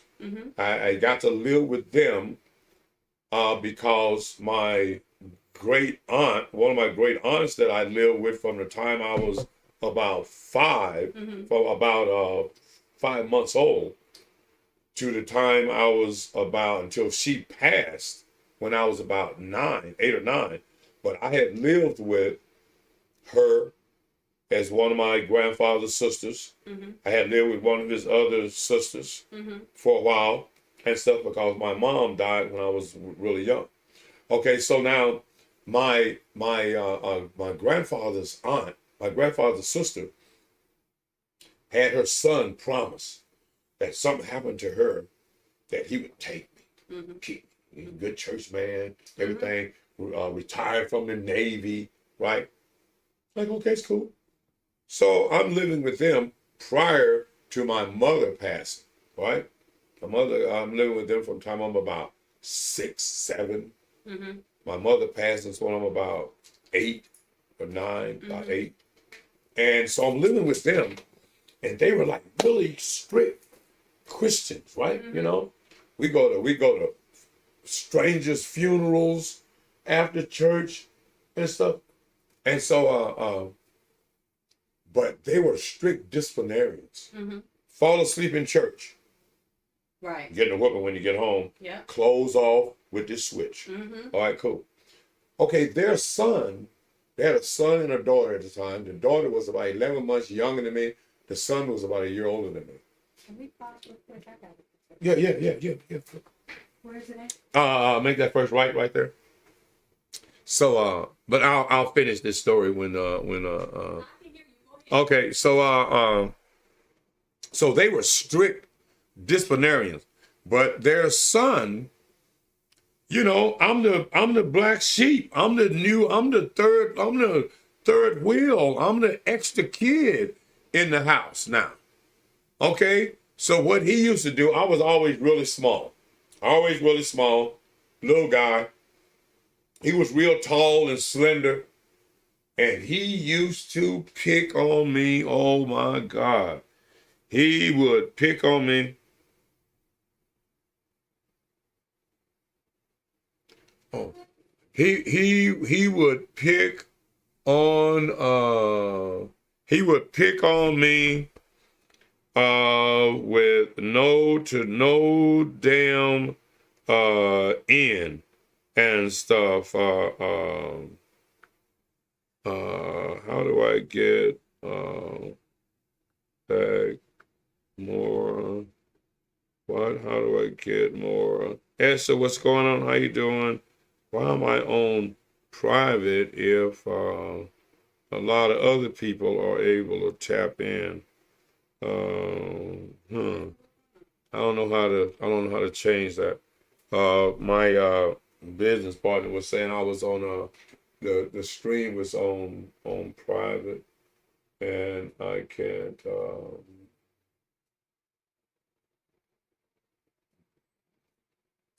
I can't figure out how to do it. Anyway, I can't figure it out. That shouldn't be on that shouldn't be on private. Where would that be? Anyway, so Was getting picked on and. well, so anyway, so the oldest son would pick on me. We'd be watching TV, watching Walt Disney and shit, watching Lassie and shit. And the way the family house was set up, came down the hallway into the our bedroom. There's two boys, and then on the end of the back of the house, they built another master bedroom, which was the husband and wife, the family room, right? Okay, so there's a doorway on the end of our bedroom. Now, when they're watching TV, the son and the daughter are laying in the doorway to their mom and dad's master bedroom watching TV. I, on the other hand, I'm like way back in the back in this little fucking chair. When back in the day they had those little school chairs. They had the books up under the little thing right there, the little wooden little funny looking chair. So we got one of those. So I'm sitting in that little chair. All right. So every time my cousin got ready to go to the bathroom or something, he'd get up from laying there by the dad. Now see, I ain't up there with family because I ain't like real family. I'm a visitor. I'm just like the extra kid. But you was putting yourself in that position, right? No. I was put in that situation because I was like 8, 9 years old. Did they treat you like that? Well, yeah. Okay. Yeah. It's a separation. They real kids. Right. And I'm a step kid. Okay. I ain't the kid. Okay. Right. So anyway, so that's what's happening. Okay. So when they son would get up, he had to go to the bathroom. He get up, he walk across our bedroom. As he got ready to turn the corner and go to the hallway, while I'm sitting right here, sock me in the eye. Keep walking. You gotta look out for yourself. You gotta help yourself. You gotta. I'm like, fuck, y'all whoop us for falling asleep in church. You ain't gonna whoop him or discipline him for picking on me? Right. Really? Right. I'm like, okay, cool. So I put up with that for about 4 years. Now my grandfather, where I moved from with them, I was living with his aunt. They all stayed in the same town called Village Springs. Now they call it just the Village. Okay, probably about 500 people in town, maybe, and stuff. So, and we would go and visit my grandfather on the weekends, on Sundays, or at least once a month. We go and visit the homestead, the old country, going home, and because my this guy, which is my aunt's son, my grandfather is his great uncle. Okay. Right? Okay. All right. So we go down there. Now my grandfather's place, house 10 feet off the ground in the front, on the ground in the back, outhouse in the back, no running water, chickens, right. All this cool stuff. All this cool stuff. Now where I was living with my cousin now, they got hardwood floors. They got the nice piano in the front room. We got the Johnson paste wax the floor on Saturday mornings and stuff on the hands and knees. Oh yeah, we down. So we went to visit my grandfather one time, and I told my grandfather, I said, you know what, Granddad, I don't want to stay with my cousin. Can I come stay with you? He said, yeah, I could. Come on. I left the city with a great school, To go to the farm. to go to the country Mm-hmm. and grow up. Mm-hmm. You know what I mean? So now, none of those, they never, his son, all of them dead. Mm-hmm. All of them dead. Mm-hmm. Mama, daddy, and the kids. Ain't but one of them, the youngest baby, Mm-hmm. is still alive. Mm-hmm. That's probably like a couple of years younger than me. Mm-hmm. Only one that's still alive. Son done died with his evil ass. His sister all of them went to got good educations. Yeah. Cause I kicked myself. I mean, I'm like, it was for me. It was like a blessing and a curse. Mm-hmm. I could have put up with it and got a great education Right. and been a fucking king. Right. But I'm like, no. I'm not gonna put up with that abuse. Mm-hmm. And said That's how women feel.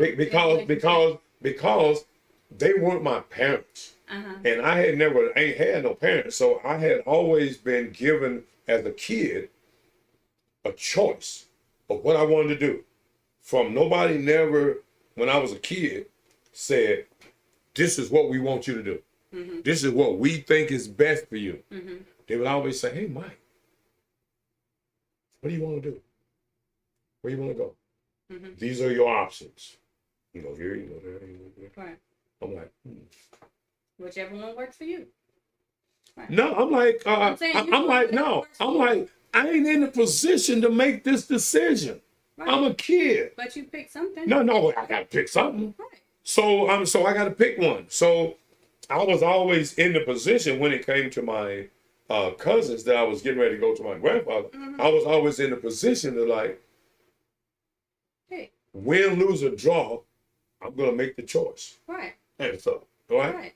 So for me, it ended up being very beneficial because in the country, we ain't got no running water. We ain't got no furnace. We got a stove that get red hot all the way around in one room in a 4-room house. Right. And shit. My grandmother made them big ass quilts and shit. And put one of them motherfuckers on you and you can't even move and shit, you know. Mm-hmm. But you're gonna be warm.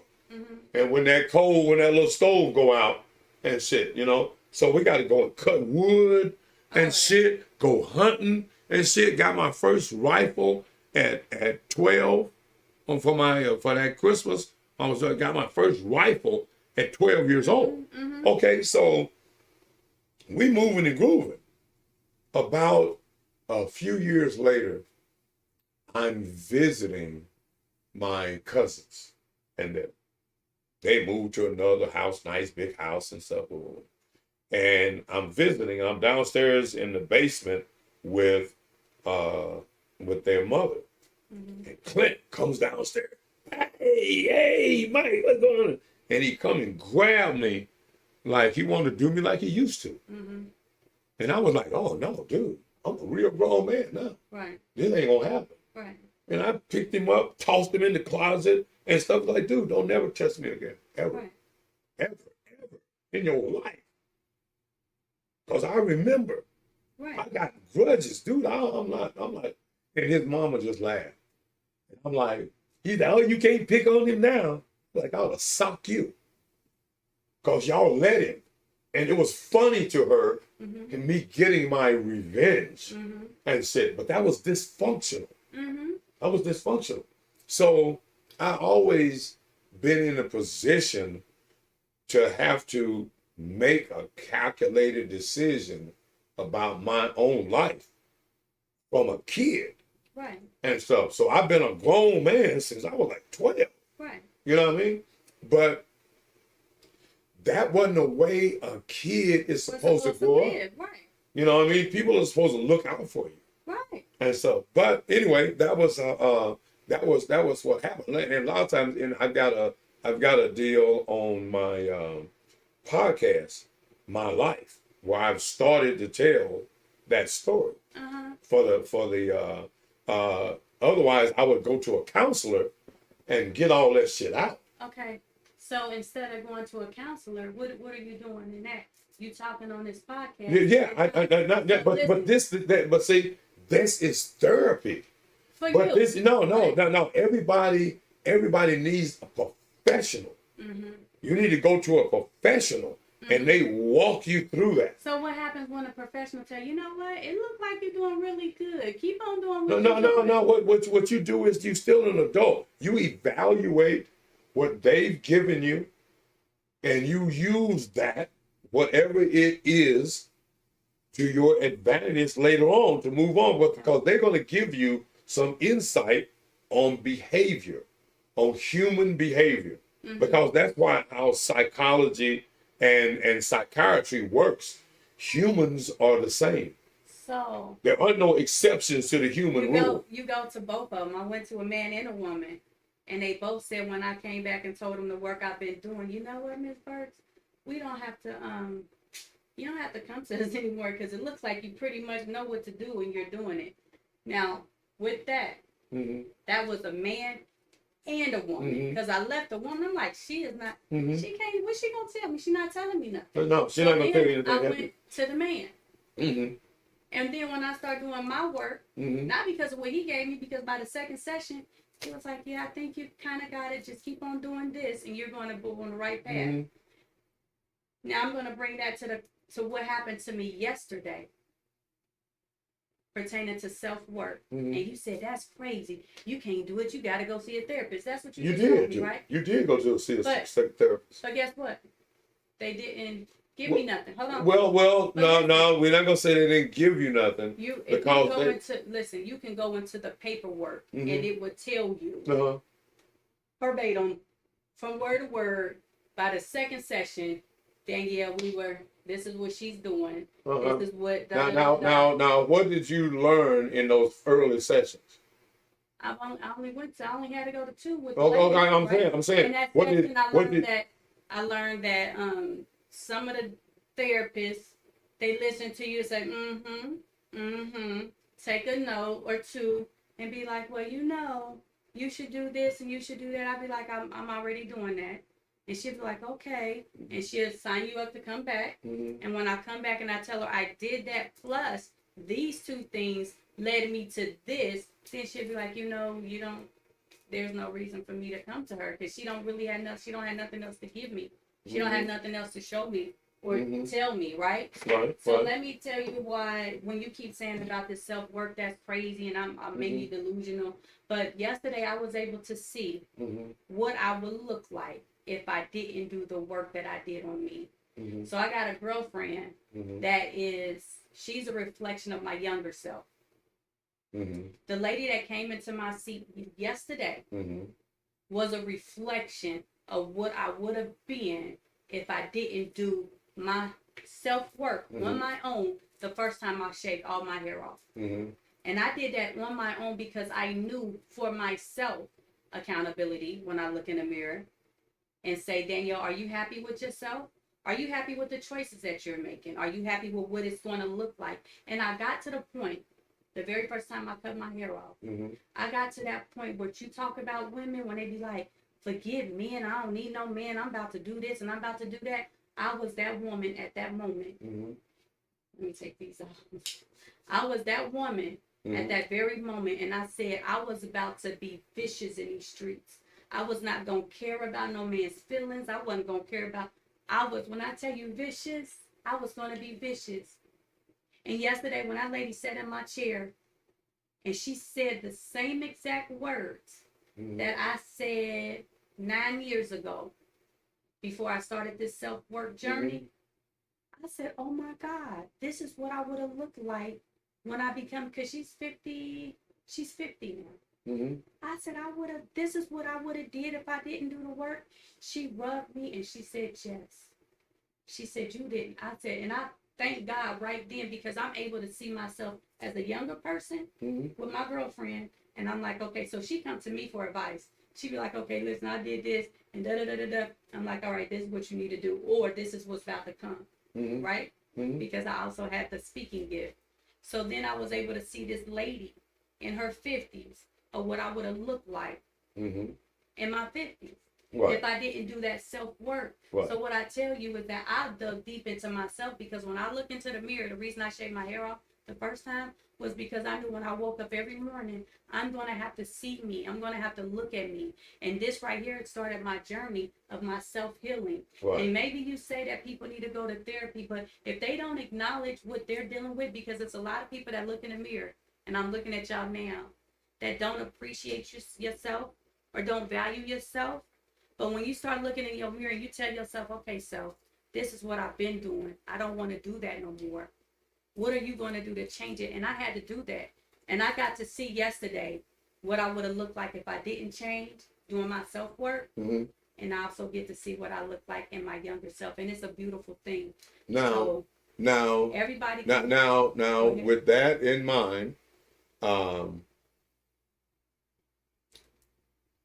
problem that a lot of Black women are having is that they don't get a chance to be in the middle.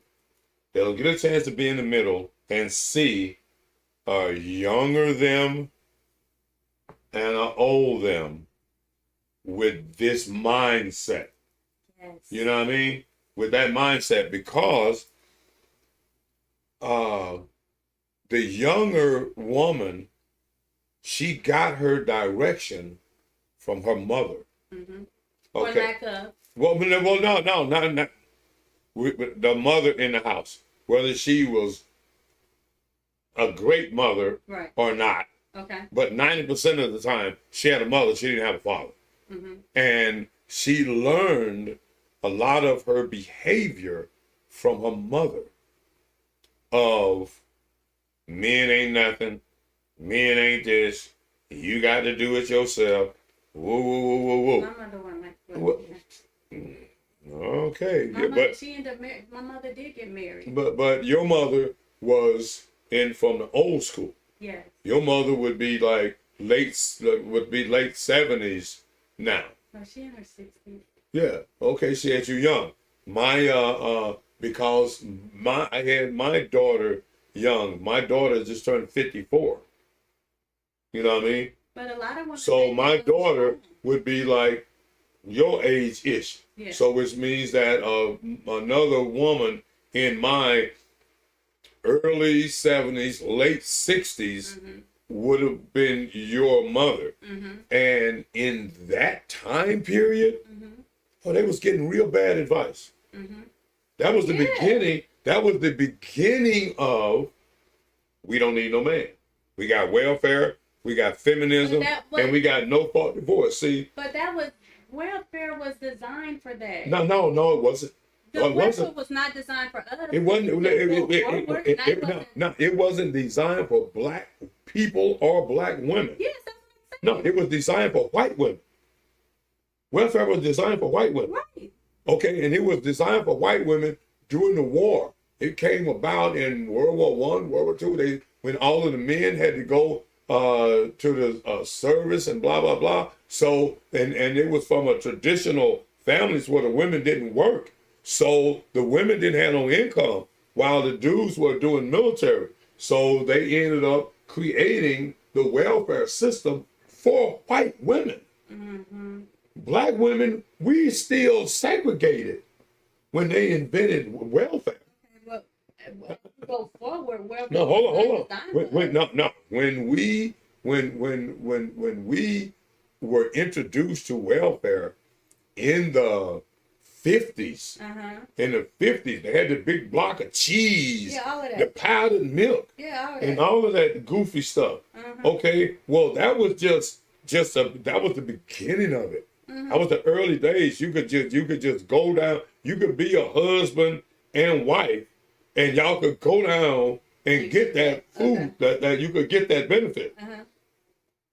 After the 60s, when we got integration, then we had a change in the welfare system. The early days of welfare, they had inspections. They had home inspections. And that's to keep the man. Well, see, the white folks knew we need to break up the Black family. Right. They knew that up until the 60s, Black family was the strongest family in America. Right. Okay, so they know that. Right. White folks know that family is the foundation of wealth. Right. So they Let's like break them so they saying, you know what? We need to dismantle the black family And they did. right now. Hold on, no, they didn't. Y'all did. What they did was gave you the ingredients to dismantle the black family. What did they do? They said, look, we're gonna have inspection every month. You know, for you to stay on this, get this check. So we're gonna come into the house. We don't want to see no man stuff in this house. We're gonna check the closet, under the bed, woo. So what would happen a week or so before the inspection? She tell Tyrone, and they ain't married anyway. They got kids out of wedlock. She tell, cause in order for you to get the food stamps, you can't be married or have no man. Okay, so they say, okay, Tyrone, you gotta leave, and after the inspection, you come back. So he pack up his little stuff, go to his auntie, go to Uncle so-and-so, and stay for the weekend until the inspection's over. Okay, inspection over, he come back, bring his little stuff back, put everything back, they comfortable. Next month, oh shit, pack the stuff up, move it out, go back. After a while, what did the sister do? She said, you know what, Tyrone? That's such an inconvenience for you to have to take your stuff out of here and put it over there. Why don't you just leave your stuff over there and come visit every now and then? Why don't you? So Tyrone ain't got no choice. He want to stay close to his kids and stuff. She's making it seem like it's better for us if you don't be inconvenienced. Had to move back and forth. Stay. I'm gonna stay over here. That was the beginning of her taking control of the family. Do you know Hold on. Do you know that young women didn't even know that was a thing? And no, they wasn't supposed to know. Wasn't supposed to know. Because it's psychology. They weren't supposed to be smart enough to figure that out. And their moms didn't tell them, keep that man. Their mom assisted them in getting rid of their husband, their boyfriend, their kid's daddy. Now we move forward. He ain't in the house. She got the check. Now the system says, you know what? If you have another kid, we're going to increase your check. No shit. Oh, hey, Tyrone. Bye. I don't need you for nothing else but to help me make a baby so I can get a bigger check. I can get a bigger check. I can use your sperm. I can't use you. I can get back because Zaddy is what we call him now, the government. Uncle Sam is their daddy now. He the man of the house. He helping you. Tyrone ain't helping you. The government is helping you. Yeah, you need the government. You need the government. That's a strategic. But see, they didn't do that to white people though. But it now hold on. Okay. Wait, hold on. They knew that we had a fragile wife-husband relationship. We come from slavery. We don't know by nature that we got to be together.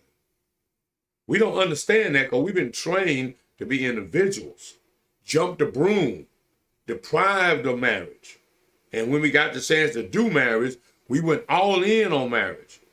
Then the man was like, wait a minute. We're going to have we're going to have integration. Y'all can vote. Women can vote. You don't need the man in the house. White women came up with feminism, like burn the bra. Now, looking at their scenario, she's staying at the home. She's staying at the house. The white man doing all the work. She ain't even got to go to work. But she's complaining. I need to be myself. I need to be doing. I'm like, really? Now, we don't know if that wasn't a plot. Because already it's only so much money in the workforce. She ain't in the workforce, right? because she at home and he making enough money to take care of them. Okay, black men and women after integration, now the black men is starting to cut into the workforce, and the black woman ain't really got to. Then she got on the welfare thing. Now she don't really need to. Now, the white woman coming into the system is taking up some of that money, but it's still going back to the White House. Still going back to the white folks' house. She's still married. Now, got his income coming out of the economy and her income coming out of the economy. They just built up more money by this fake feminism idea, so that they could get more money, so he could get his white woman into the workforce to squeeze the economy a little bit more. Okay, so now the black woman is looking at this feminist thing. Yeah, we need more rights. Black man ain't been holding you up. Black man ain't been holding you up and doing nothing at all. And when the white man gave you the right to vote, you said, bye, Tyrone. White man gonna give me a job. I know, he ain't gonna give you no good job, but he gonna give me one. Because I'm better than you. Yeah. Like, really? The white man done tricked you into believing that.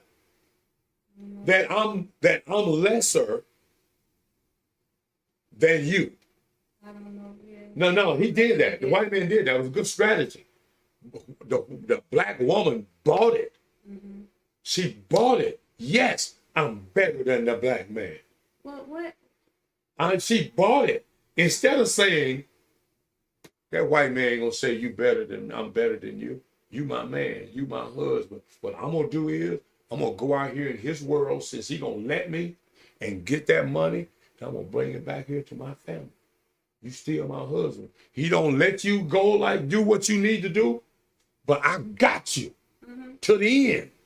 But she said, oh, hell no, I ain't got you. Bye. No, she probably did say she. No. Because the strategy and the psychology was, how do we bust up the black family? But they did that. And they did that. And the black woman fell for it, though. She bought the bait. Even when I was in getting out of, after I got out of high school, my first wife, she used to tell me that, how come you can't go out and get a job? I can go out and get a job. I said, the white man gonna give you money. What you gonna do with it? Nothing. Take care of you. If he give me money, I'm a ball. I'm paying for everybody. The family, I'm buying a big house, big car. I'm showing off if I got money. If you got money, what, you get your nails done, get your hair done, get the kids a little something. That's it. It's all for you. See, when a man get money, he's a provider. He gonna provide. A woman get money, it's gonna be for her. Well, I don't. Because she's not geared to be a provider. And nobody expects her to change the world with her check. Well, I would invest it. I know, but you would invest it for you. No. You would invest it, but the world is what it is. You can see it right now. Women do not change the dynamics of the community when they have a good job. They don't. They don't go and build a rec center. They don't go and do none of that. They get more nails, more bigger purses, nice stuff for them. They don't help families. They take care of the kids. No, the other people's, like when they, like for me, for instance, when I get to where I'm supposed to be in my purpose, my whole thing is to help other people, because when I help other people, they end up pouring back into me, but I'm able to help them with their dreams and where they're supposed to be. But as a provider, as a female, that's not what your job is. Okay. That's not the nature of a woman to support the community. Right.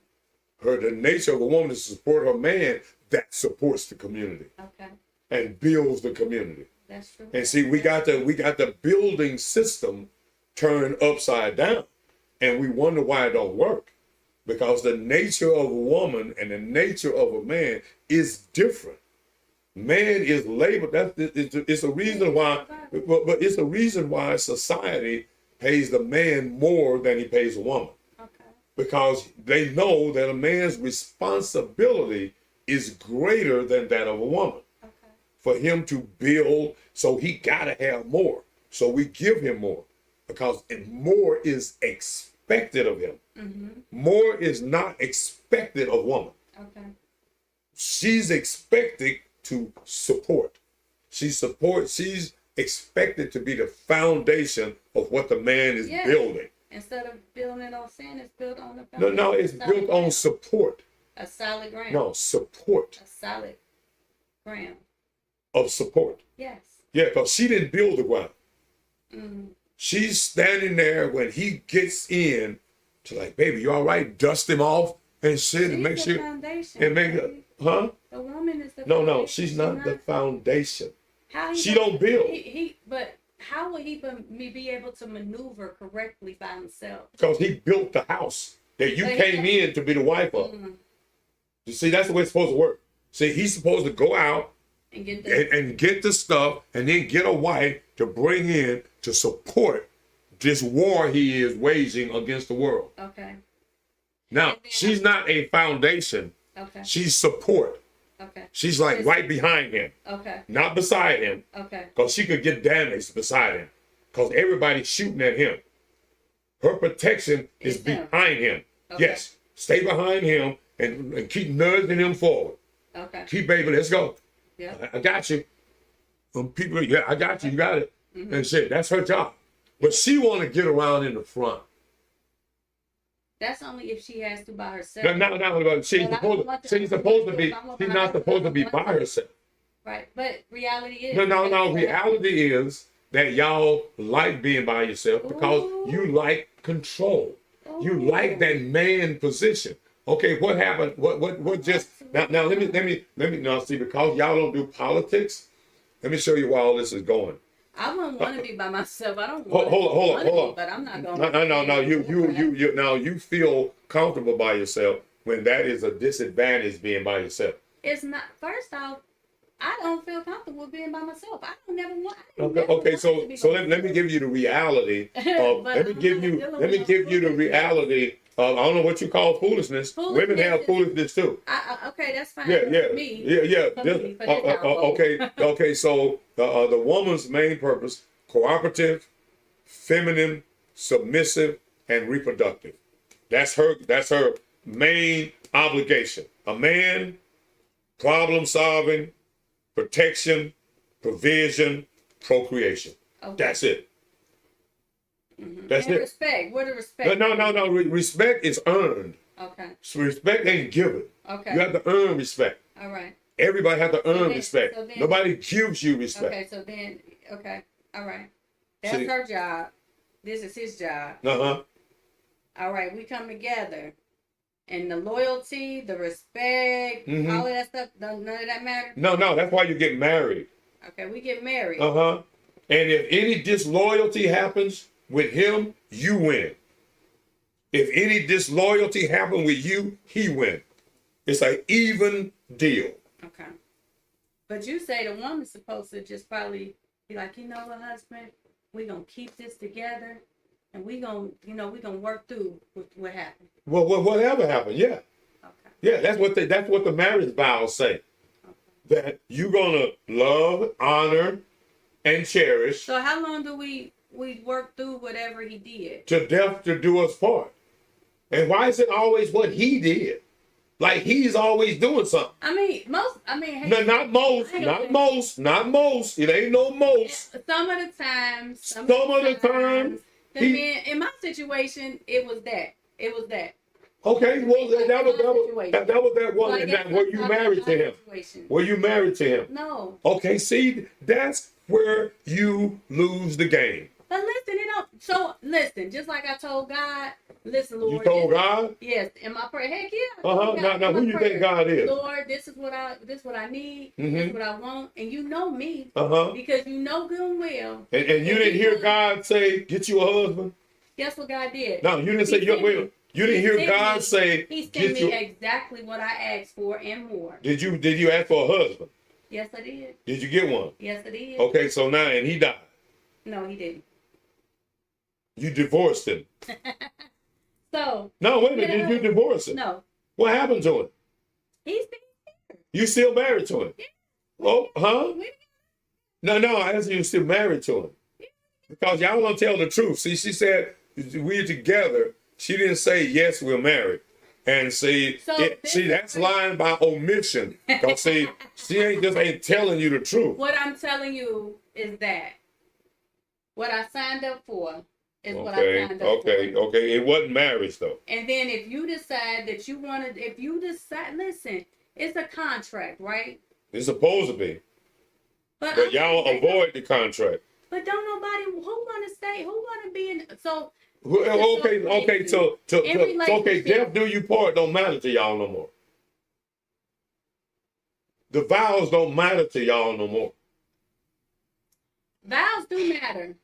Vows matter, but when a man falls short, no. What happens if he falls? What happens if you fall short? It's a 50-50 chance. It is 50-50 chance. We all got choices. Yeah. So why is it always what if he?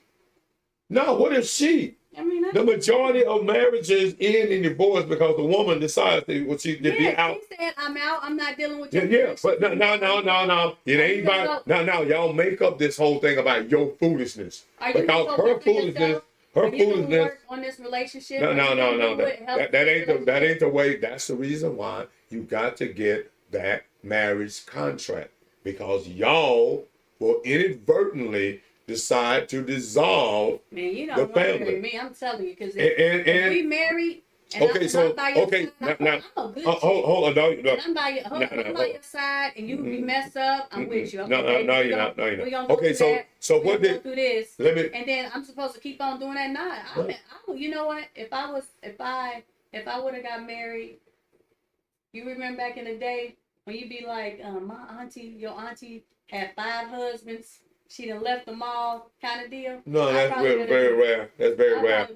That's very rare. Okay, so this is the deal. Let's deal with some real politics.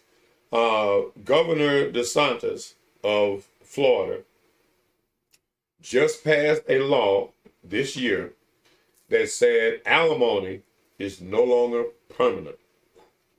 Alimony is no longer permanent. Mm-hmm. Right?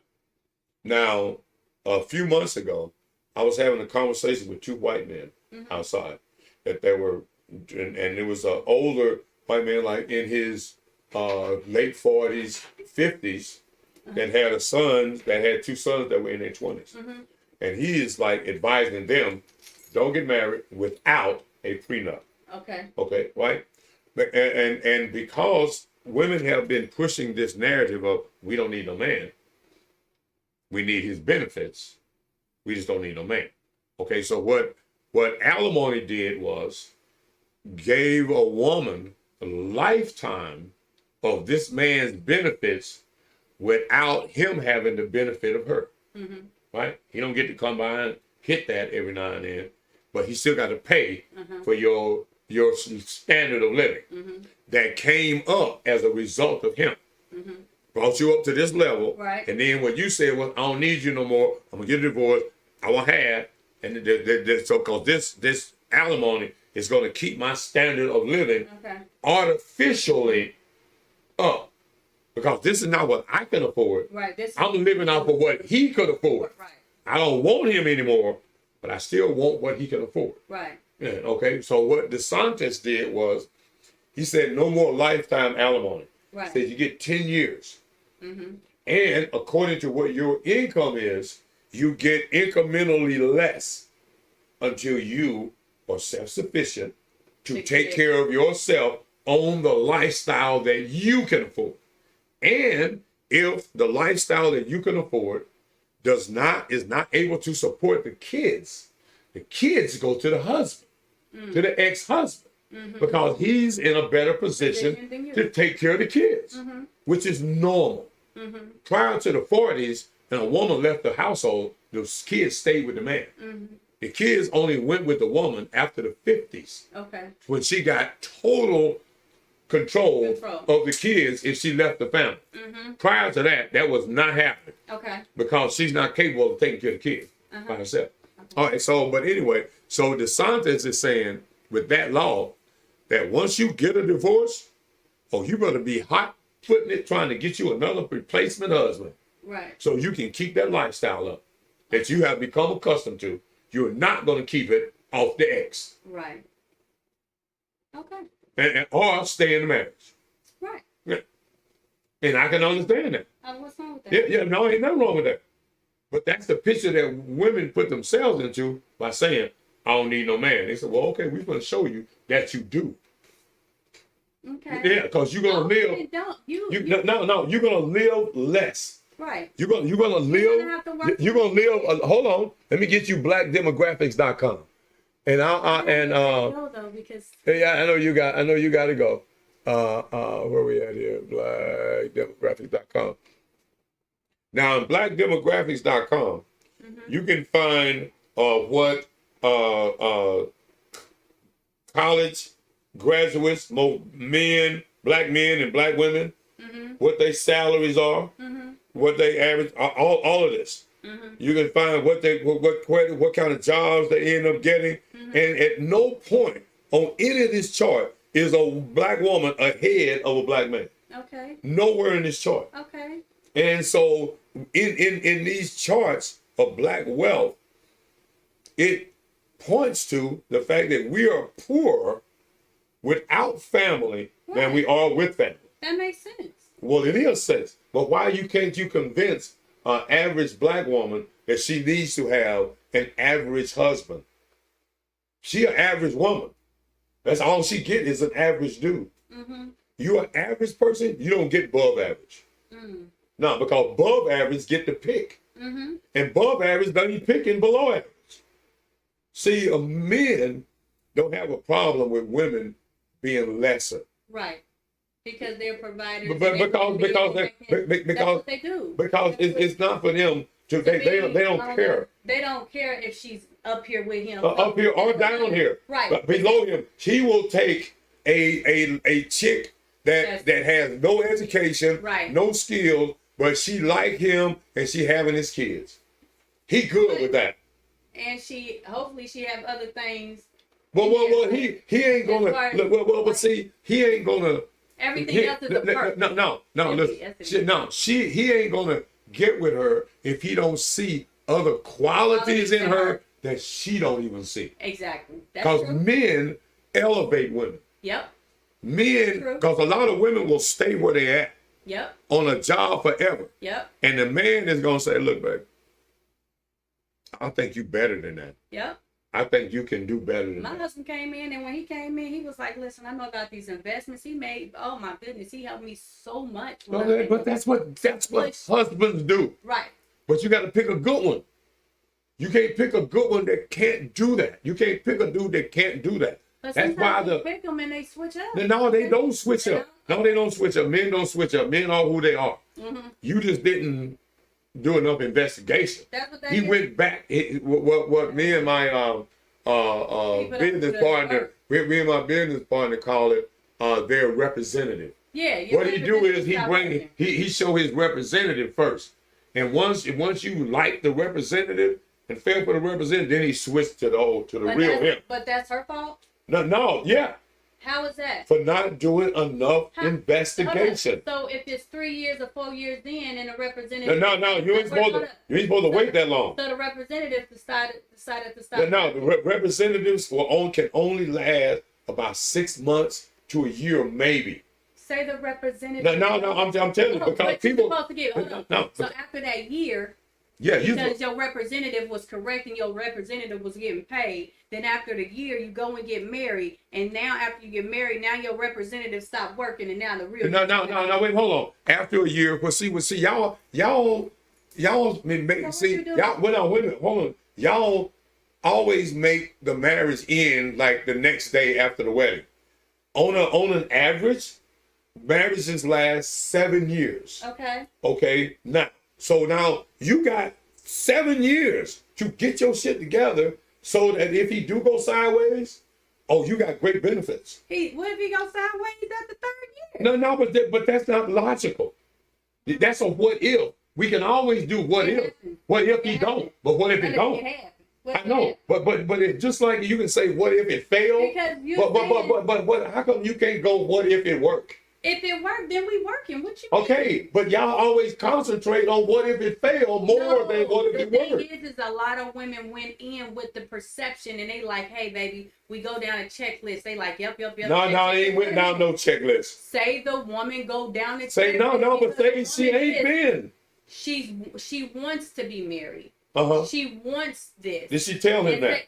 Say she told him that. And this is for instance, this is a hypothetical. No, because it's a lot of women out here that's probably watching this video right now. You never went in saying I wanna have 3 baby daddies. You never went in saying I wanna have 2 baby daddies. You went in there with love. No, that ain't what you went in there with. You went in. She went in there without marriage. Okay, so the answer. So now you got 1 baby daddy already. So now the answer to you is marriage. So marriage. You get married. Now you're stuck in this contract. You're not stuck. Of a man that's a drunk. No, you know, wait a minute, hold on. Wait a minute, hold on. Wait a minute, hold on. Wait a minute, hold on. Woman that's abusive. Wait a minute, hold on. Wait. What you're saying is you get married and now he's a drunk. If you get married and he's a drunk within the first 6 months, year, 2 years, he was a drunk before you married him. But listen, your representative came and your representative stopped working after that first year. No, baby. Look. So did a woman? Are you saying a woman when she get in a relationship and everything is good the first 2 years? Right? It's normally good all the way up to 7 years. Hold on. But when do a man become abusive? What are you saying? Who says he does? You want him to become abusive to make up a reason why the marriage should go sideways. Most men aren't abusive. Women. Most men aren't abusive. Women. Y'all know what y'all been through. Y'all know what's realistic, and y'all know deep down inside what y'all done been through and how your journey is. 9 times out of 10, you went in that relationship with love and thinking that you're in a relationship with this man. That man and women. But I know about a lot of men. I know about when I don't date women, right? Mm-hmm. I know a lot of women that come through that. I'm 44. I got a lot of situations that I've seen or whatever. But in that, we're gonna have to do a show at your shop. A lot of women go through. They when they meet and they're I want to be married. They're emotional.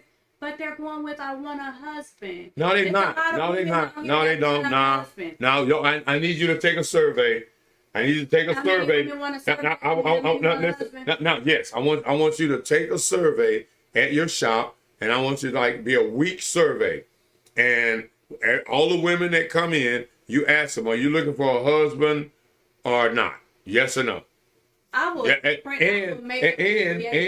at the end of the week, out of how many women that you asked the question, how many said they want a husband versus how many of them said they didn't? And then we're going to look at those numbers and use that as a nice test program. Give me some time. I'm going to create a spread. I'm going to create something. So I'm not only going to use my salon. I'm going to go to other salons because I want these numbers to be I want you to have a good amount of numbers. Yeah. We want And how you think that we women out here want to be single? Yeah. You do? Yeah. Bless your heart. No, you do. You do. Otherwise, they would be demanding marriage. So if that's the case, then do you see what's out here that we we choose from? Because just like a man can choose us, we get to qualify him. Right. And if he's not qualifiable, do I marry him anyway, or do I? No. This is what's going to happen. Now, y'all know we were supposed to be talking about older women dating younger men. Okay, so quick, older women are jumping back into the available men pool that are for young women. Okay, because they bite 2 bites, 3 bites at the apple already as an old cougar, right? Now here she comes back into the feeding ground where there is limited food, limited good men available. Now she done had 2 or 3, 4 chances already. Now here she is back, greedy, for trying to get the young girls men, right? She's trying to pick through them and get a good one and grab him. Now the young girls are like, I dare you, old cougar. Now there's going to be some conflict between the old cougar and the young lioness trying to get the lion that's available, the best of the litter. Okay, now the lion, the cougar, she ain't gonna come in and pick around the scraps. She's trying to come from premium top sirloin in here. Yeah. She's trying to get the young beefy one. Yeah. Okay. Well, that's supposed to be for this young girl. Okay, so now the cougars, with their finesse and a little money, they coming in. And wisdom. They coming in. Well, you call it women wisdom. She just a woman. She ain't got no wisdom. She just smart for a woman. She just smart for a woman. That's all. She ain't got the wisdom that a man her age would have. A man her age, well, it's way smarter than her. I mean, a 50-year-old woman and a 50-year-old man. Some of them men ain't even graduated past 35 mentally. No, hold on. All of the men that we want to go on the average. Okay, average. Now, the average man over 50 is very well established. Okay. Very well established, done retired, been in the military, done run businesses, done did all of that good stuff. Only the men under 50 are the ones that are slacking. Okay. Okay, so now with older women, the cougars. Yeah, with the cougars going in and feeding off of the young lions, the young lionesses, you know what's going to happen? What? The old men are going to come and get them. That's what they do now. No, but that's their job. That's the old men's job, is to come get them. To come get the younger. Yeah, yes. That's been happening forever. Yeah. Taco meat. Yeah. But I'm just saying, because that is normal. Right. But now, because there ain't a good gene pool of good men for the young women to choose from, and the older women are coming back into the gene pool, abandoning the wise old men. That for all practical purposes ain't putting up with them because they're controlling. That's why they back over here with these damn young lions, because they want control. They like control. Old seasoned veteran men ain't putting up with none of that. Not a masculine. No, because we build the world. She tries to consume it, what we've built.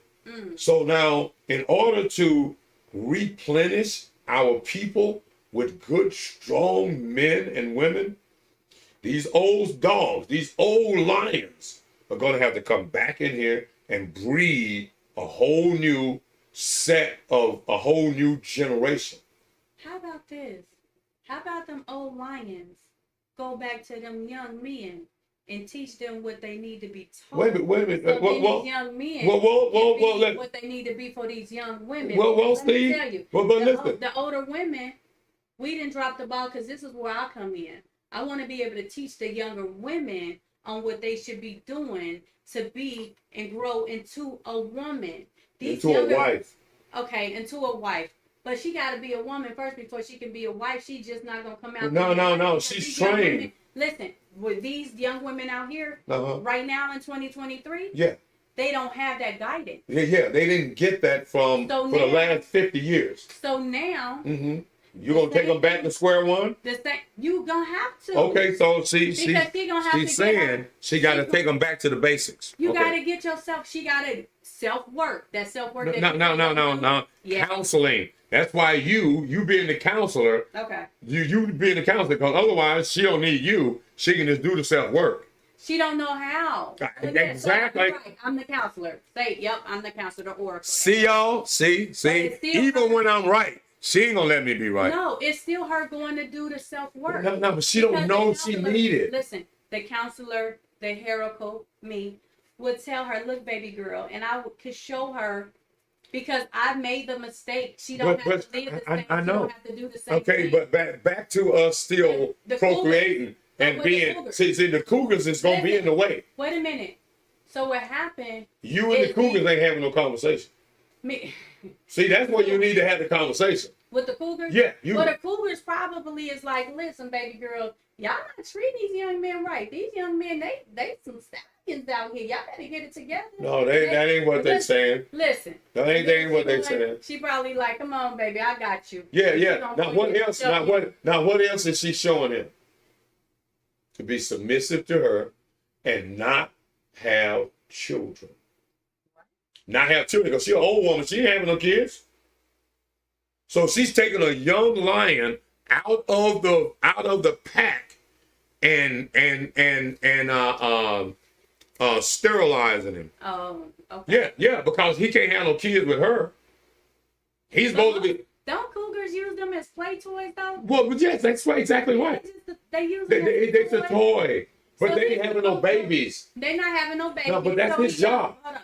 He younger, and she come back, and she like, okay, listen, sir, this is what you need to do to get mature in your space, and da da da da. And eventually, he not gonna be with the cougar, because the cougar, like you said, she can't do nothing. She not having no babies, and she probably created and molded a good old man. No, she didn't. No. What she did was he learned how to manipulate women from her, because she's taught him her weaknesses, her flaws, and now he's kind of like her. He knows how to get at her without even being for real. Now he can fake it because she's taught him how to mislead women. See, a man is going to teach him how to protect, nurture, and provide for women. It's not. I'm sorry. It's not a lot of men out here. You know that, right? Well, yeah, I know that. I know that. Okay. I know that. Lord, for the ones I've met. Yeah. Yeah, because y'all ain't raised them, and it wasn't possible. No, you raised one. Two. Okay, you raised two. Mm-hmm. Now, out there in the world, there's like 20 women that need them two dudes. They do, because all of them ain't gonna get it. Let me ain't but two of them gonna get it. I promise you, if my son, if I met a man like my son, Mm-hmm. I would date that man. Well, yeah, but because he's a little passive. He's not, no. Yeah, he is. He's a little passive. Okay, I'm gonna have to talk to him. Man, I'm gonna have to have a conversation with him. Because you're gonna be like, what the hell? No, I'm gonna have to have a talk. I'm gonna have to have a talk with your son. I'm gonna have to let We're gonna have to have. he gonna blow your whole. We're gonna have to. Because me and he gonna have some real grown man conversation. Heck yeah. Without you anywhere around. You think you don't know me like that? I do know you like that. No, you don't. No, you a woman that's 44. Yeah. And that's what that package is. Oh, that's what that is. See, I'm a guy that's almost 74, and I've seen it all. Hold on. I've seen every kind of move a sister could have. You married? I've been married twice. Yeah. You married now? No. I've been in a relationship for about 10 years. Why didn't you marry her? Because she said she don't want to get married.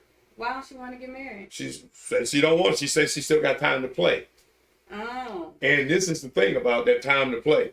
What she want to do is use up all of her young years, and then she want to get married after she's wasted.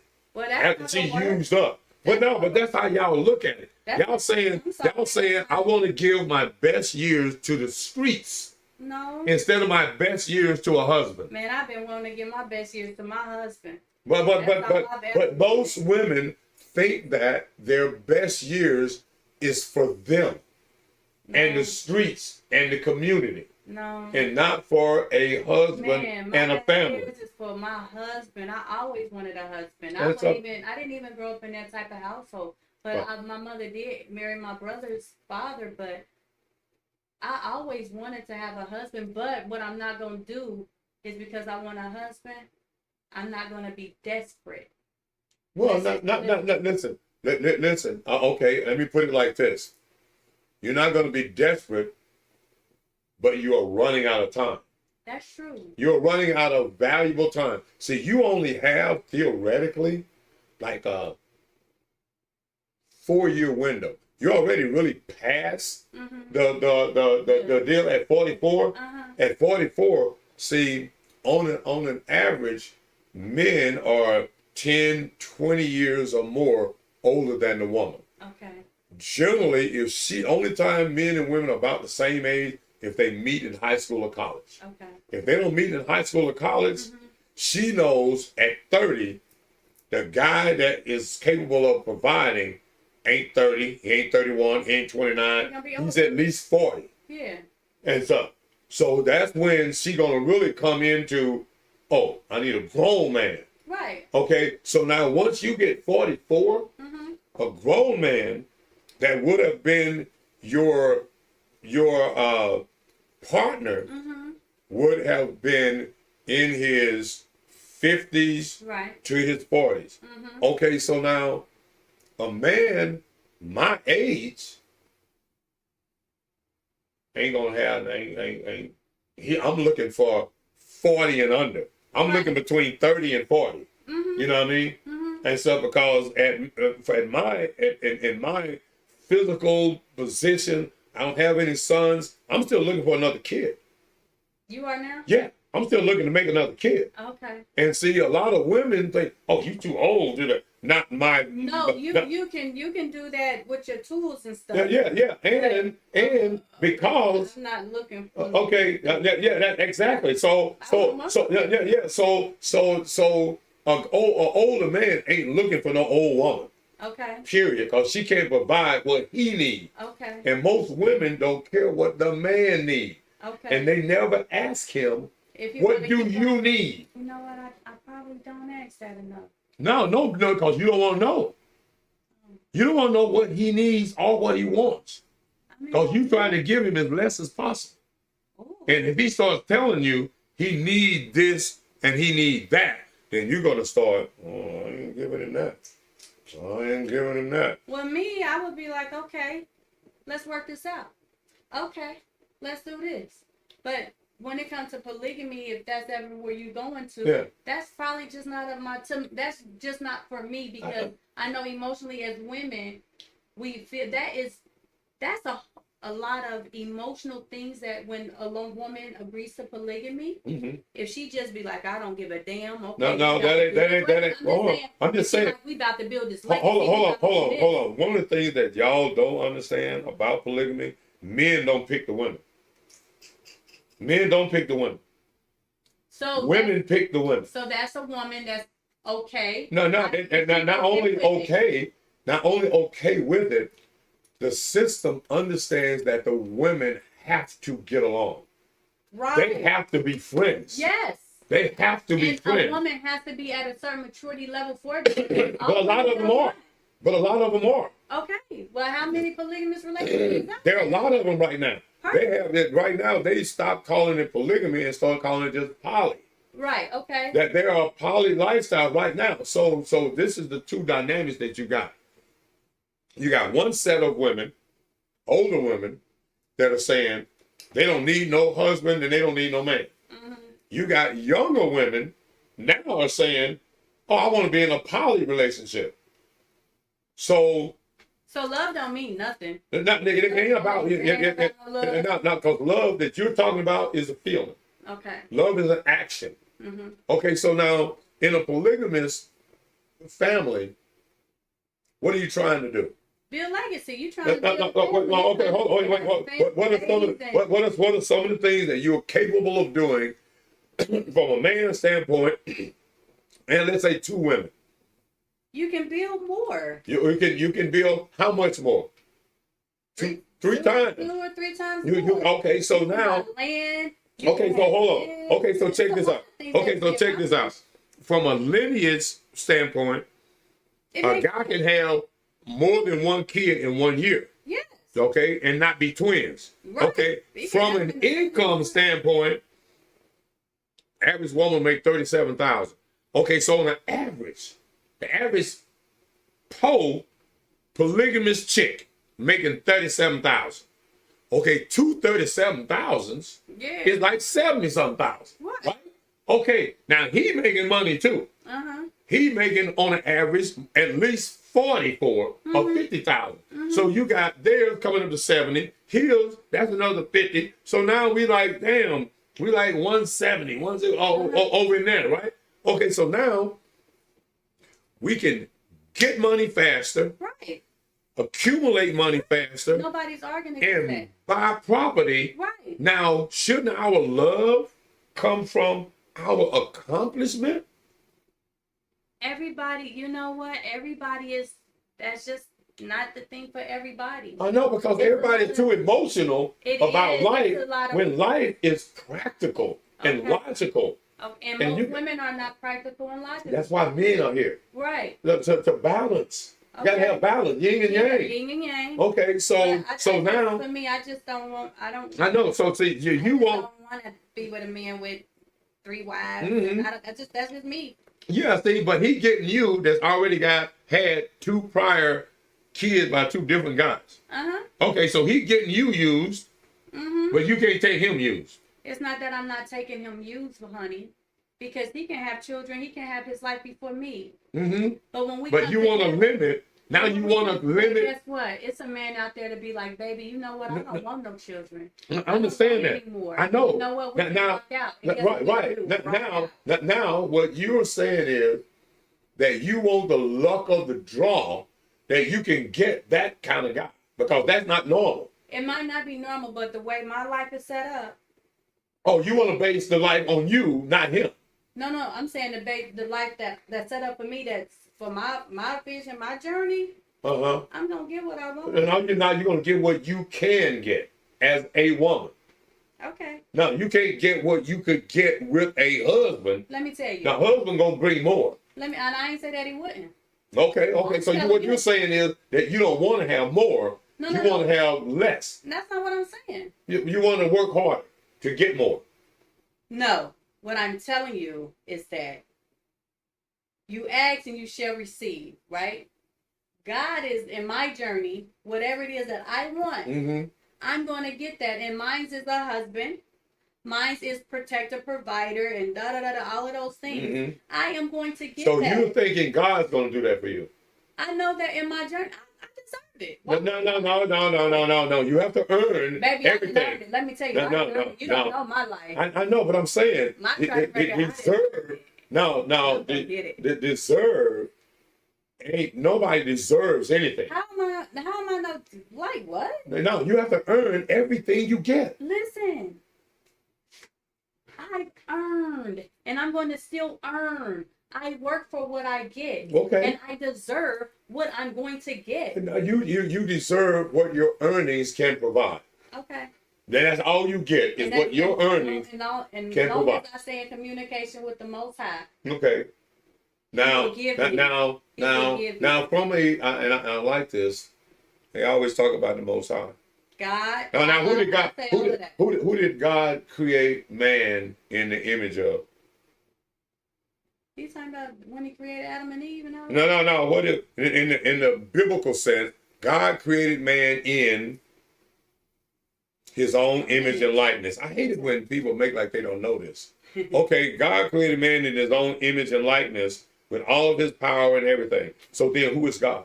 We have God in us. Thank you. Okay. Oh, okay. So why are you asking some imaginary being something that is in you? Let me tell you.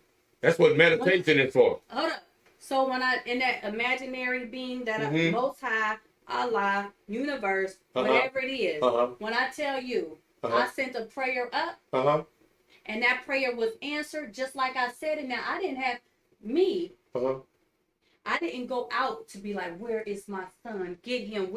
Nope. I said the prayer up, and God sent him to me. When the prayer happened again, He sent him. So okay. So what you're saying is, hold on. What is prayer? That's a communication. What is prayer? Because it's just sometimes it's verbal, but most of the time You meditate. Okay. So prayer is meditation. Yeah. Yes, you can Oh, meditate okay. Oh, okay. Okay. Oh, hold on. So, hold on. So, prayer is meditation, and meditation, thinking it into reality. Mm-hmm.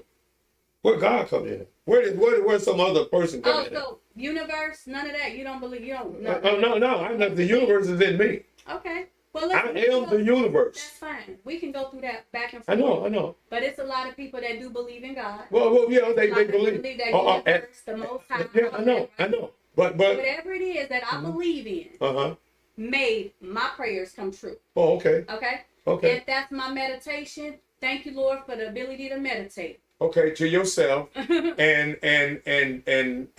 one of the things that a guy named KRS-One said, he says, when you speak to yourself, what ears do you hear that with? When I speak to myself, When you speak to yourself, I hear it right here. You hear with these ears? I hear it mentally. No. Because you can. Hold on. Let's relax. Right. You can. When you speak to yourself, I speak to myself. how do you hear that? What hears that? What ears hear that? My ears hear it. No. These ears I hear didn't hear nothing. Mentally, it's in my head. Oh, it's in your head. Yeah. Where is when the voice that you were saying, like saying, for instance, like, "Hey God," and when you say that, your mouth ain't moving. What lips said that? It's in What my lips? Head. Oh, It's in my head. Everything is in your head. Everything is in your head. So how do a person get to hear what I say, and then they end up without me talking? Right. Like me just literally thinking. Because like, as spiritual beings, we are all connected. Thank you. Yeah, we're all connected. Okay. Yeah, we're all connected. Yes. Yes, and all of us don't know we're connected. I do. No, all of us don't know. No, the majority of people don't. Okay. And a lot of times, the only thing sometimes when it comes to reality that we are, is when you're thinking of something, like you come up with a great idea, and you will do what? Procrastinate. What happens? What happens to that idea? It just sit there. No, it don't. Sometimes other people. No. So somebody else, you will look up and see that idea on TV. Now, how do you? Yes. Now, do you think God gave them that? They probably already had. No. No, they didn't have it in them. Okay. You put it in them. Okay. By putting it into the universe, by thinking it. Okay. You thought it, didn't act on it. Now that thought is out there. Okay. It's in the universe. Somebody else that's intuitive, sitting around meditating. Oh shit! I just got a great idea. Right. And they went and got it. And it was your idea. Yeah, and then they became whoever they. Yeah. And you procrastinated. Right. But God didn't do none of that. Okay. You did that, and we all connected. Okay. Is what, like, think about this. I'm not gonna go back. Think about this. I know you're not. Think about this. Are you familiar with out of body experience? Do you think it's possible? Yes. Okay, so when you are alive, you meditate, you have an out of body experience. Where is that spirit going? Where does it go? It's out of your body, because you can see your spirit can visualize your body laying there. Now your spirit can go places and come back, and your body's still there. I don't know about that. You don't know about that. I believe in it. I know it's true. Okay.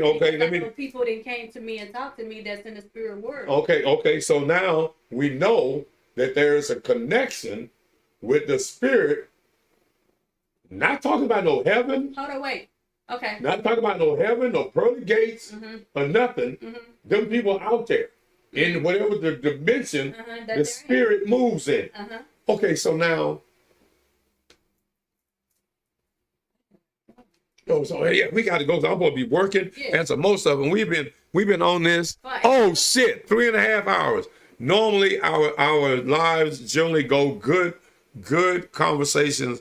It generally lasts a minimum of 3 hours, because we don't get good until like after like an hour and a half.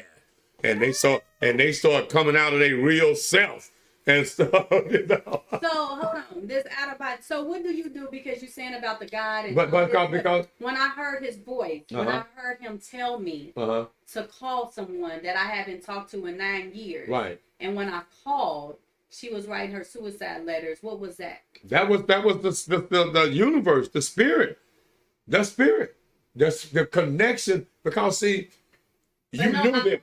No, did you know them? I knew her in elementary. She was my elementary best friend. Look. I hadn't talked to her. I didn't even have her phone number. But Spirit, God. Yeah, well, And he said it. Hold up.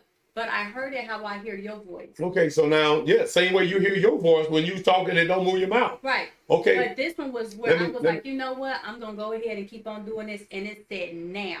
It said now as if you was like, here, now, Danielle. And I hurried up and moved, and that's what happened. Okay, so now, so is that in the military, they've got a process called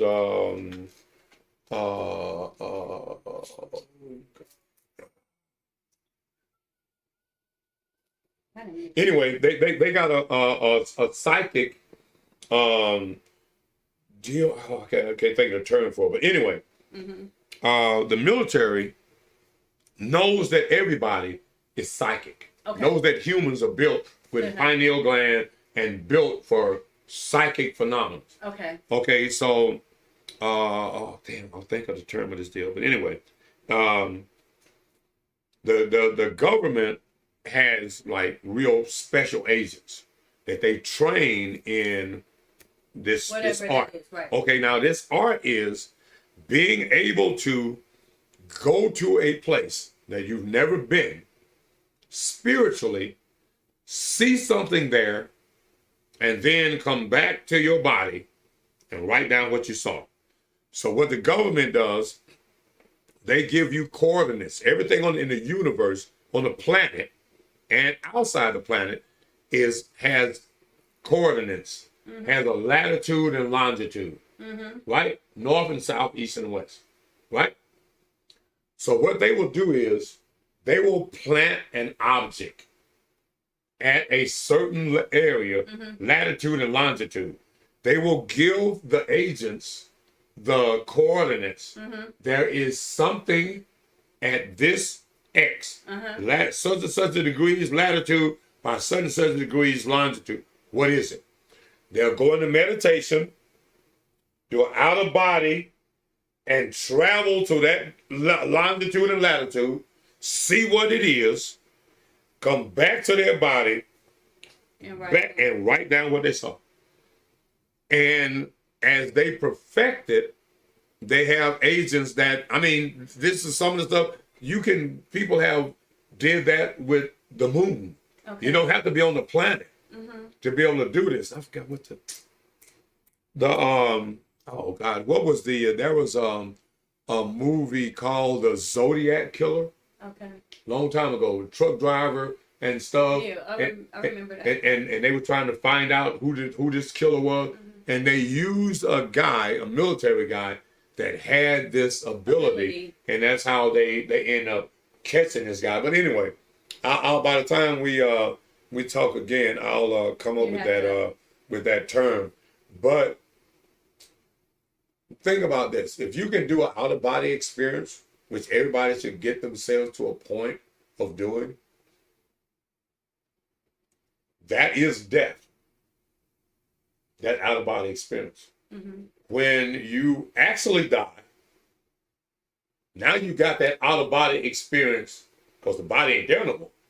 The body ain't available no more. So now, that spirit goes someplace. That spirit does exactly whatever spirits do. They ain't going to some gates and sitting in no room. No, they out. They out.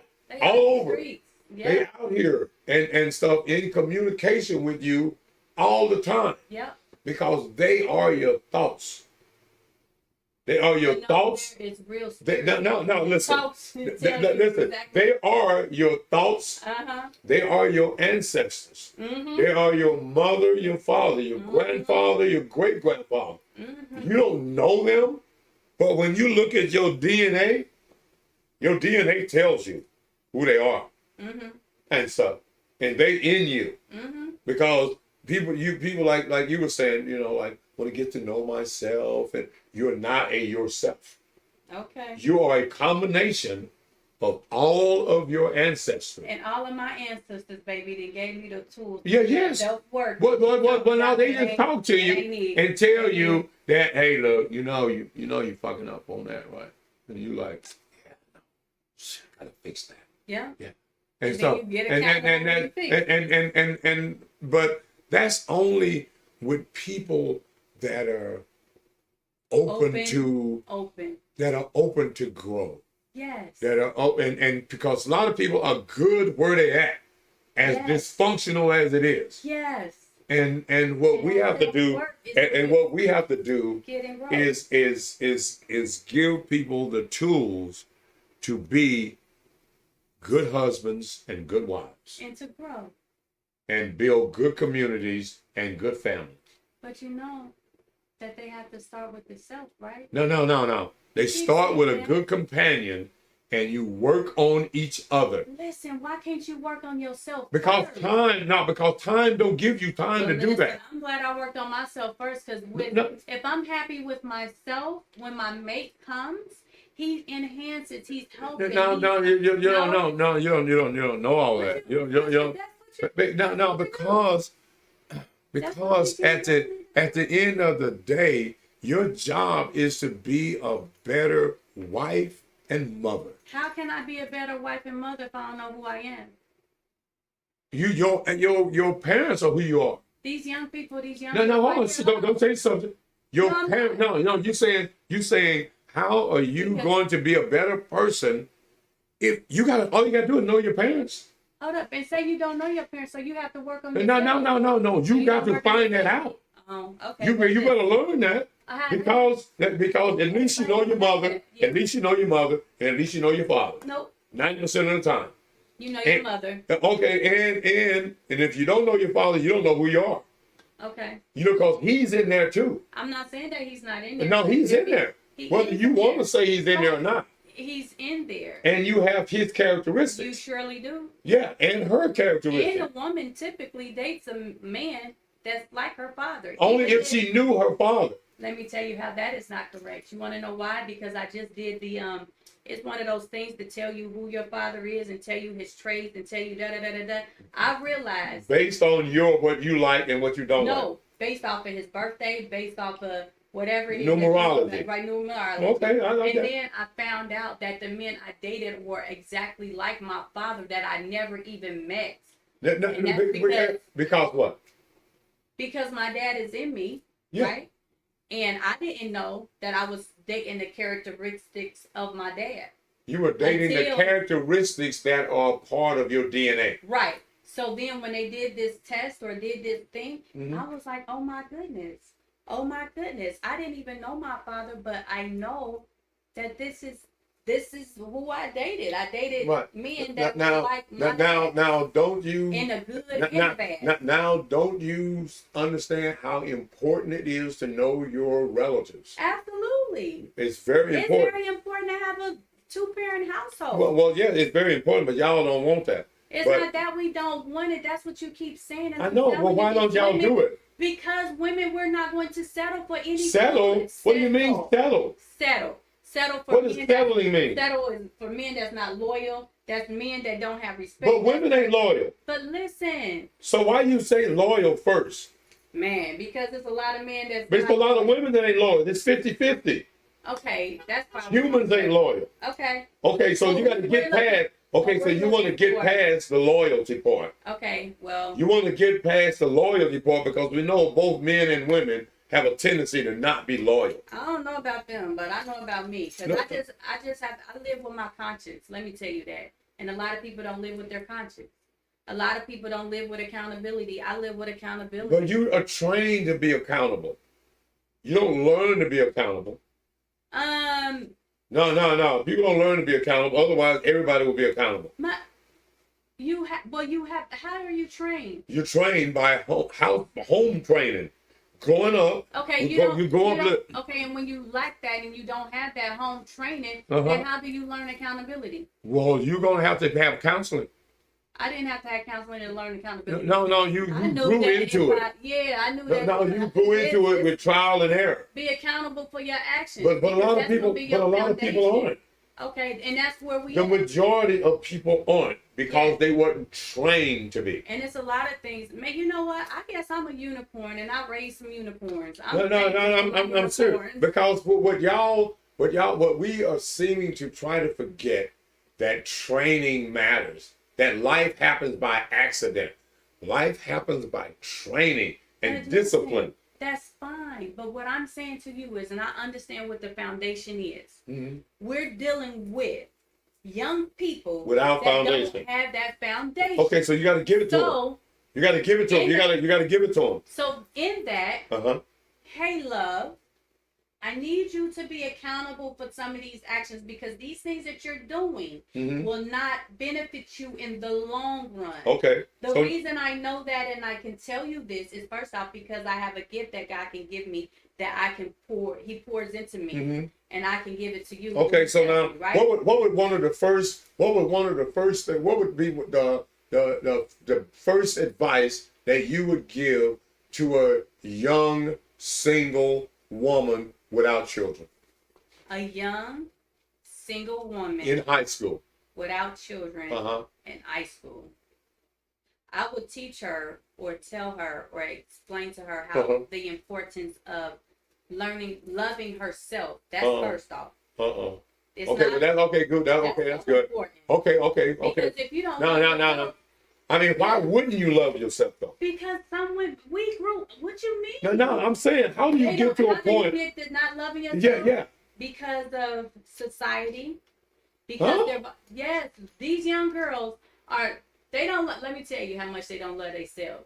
They don't want to look at their hair. They don't even want to see themselves in their natural. First off. Okay, so they hate being black. I have to get them to learning to love. Now, how come? No, wait a minute. But how did they get to be? And how come their mother didn't teach them that? Listen, because some of them don't have. How come their mother didn't teach them to love themselves as they're growing up, combing their nappy hair and doing all this stuff? Some of them girls didn't even have a mama to comb their hair. Wait a minute. Oh God. Y'all now what you're saying is everybody's orphans. No, what I'm telling you is that it's a lot of young people that didn't get the nurturing that they needed. No, they didn't have a mother? You can have a mother, but not active is your mother. Is your mother working? Hold on. Is your mother working a lot of jobs because she's a single mother and she's not there to take care of you and you have to take care of your brother? So your mom, so she's dropping the ball right there. So now why is she? Hold on. Why is she working 2 jobs in the first place and with a kid? Because life happens. No, life didn't happen. It could have been decisions. Of course. Okay, so what decision did she make? Listen. Well, wait, hold on. Because accountability. We want accountability. Right. So what would be one of the first things that if it was me telling a girl, my daughter, a young daughter, what to do, what she should do? Well, I would tell her, get herself a good education, first of all.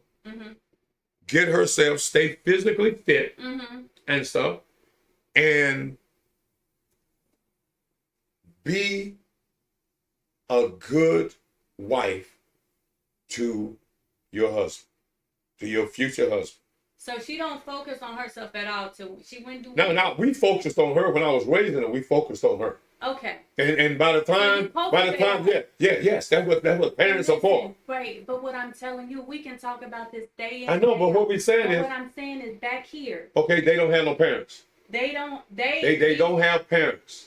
Let's get to that. Let's confess. We got to have some confessions in this church. They got parents. No, they don't have parents. Because parents' job is to train them to be an adult. So no. So they had dysfunctional parents. They had maybe dysfunctional parents. Not maybe. They had dysfunctional parents. Okay. So what we need to do with those kids is show them how that parenting was dysfunctional. So how about this? Now, how about we stay with the basics? Hold up. So I have to. So we acknowledge. Okay, this is where you come from. This is what happened to you, baby girl. Mm-hmm. So in that. And this is why you are where you are, because of that X, Y, and Z. Right. So now in that you have to learn to love yourself. What is it that you like about yourself? What is it that's lacking in you? What is it that you feel is not, you're not up to par? You da da da da da. So let's fill in these holes and build you up. And once we build you up, now you have the appreciation like, yep, I'm worthy. I'm going to do this. I want to do this. I'm going to do this. And I'm going to, and I want a husband and I want a family. Mm-hmm. But guess what she did? She worked on herself. Now, how long that take? Well, it took me some years. I didn't start working on me until, I want to say, honestly, it took me, I was in my, I don't know, because I had worked on myself, but I made some decisions that wasn't good decisions, and I acknowledged it. So every time I would make a bad decision, I got better. Okay, so now, but how old are you now at this time? I was like in my 20s. Okay, so because, see, women's value increases all the way up until they hit 36, 37. After that, it starts to go the other way. And men's value is low. Women's value is high. Off the bat, it's high. Men's value is low. Right. Because they ain't become productive. Right. So and her value is in her youth, her good looks, her ability to have children.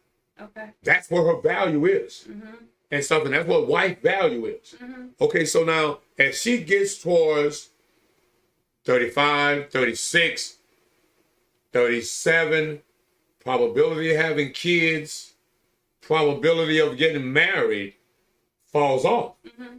A man's value starts to increase at 39, 40. His value starts to exceed the woman's value. Okay. Because in life, we need that guy's productivity to make the life of the woman good. That's why the women be starting to get all desperate.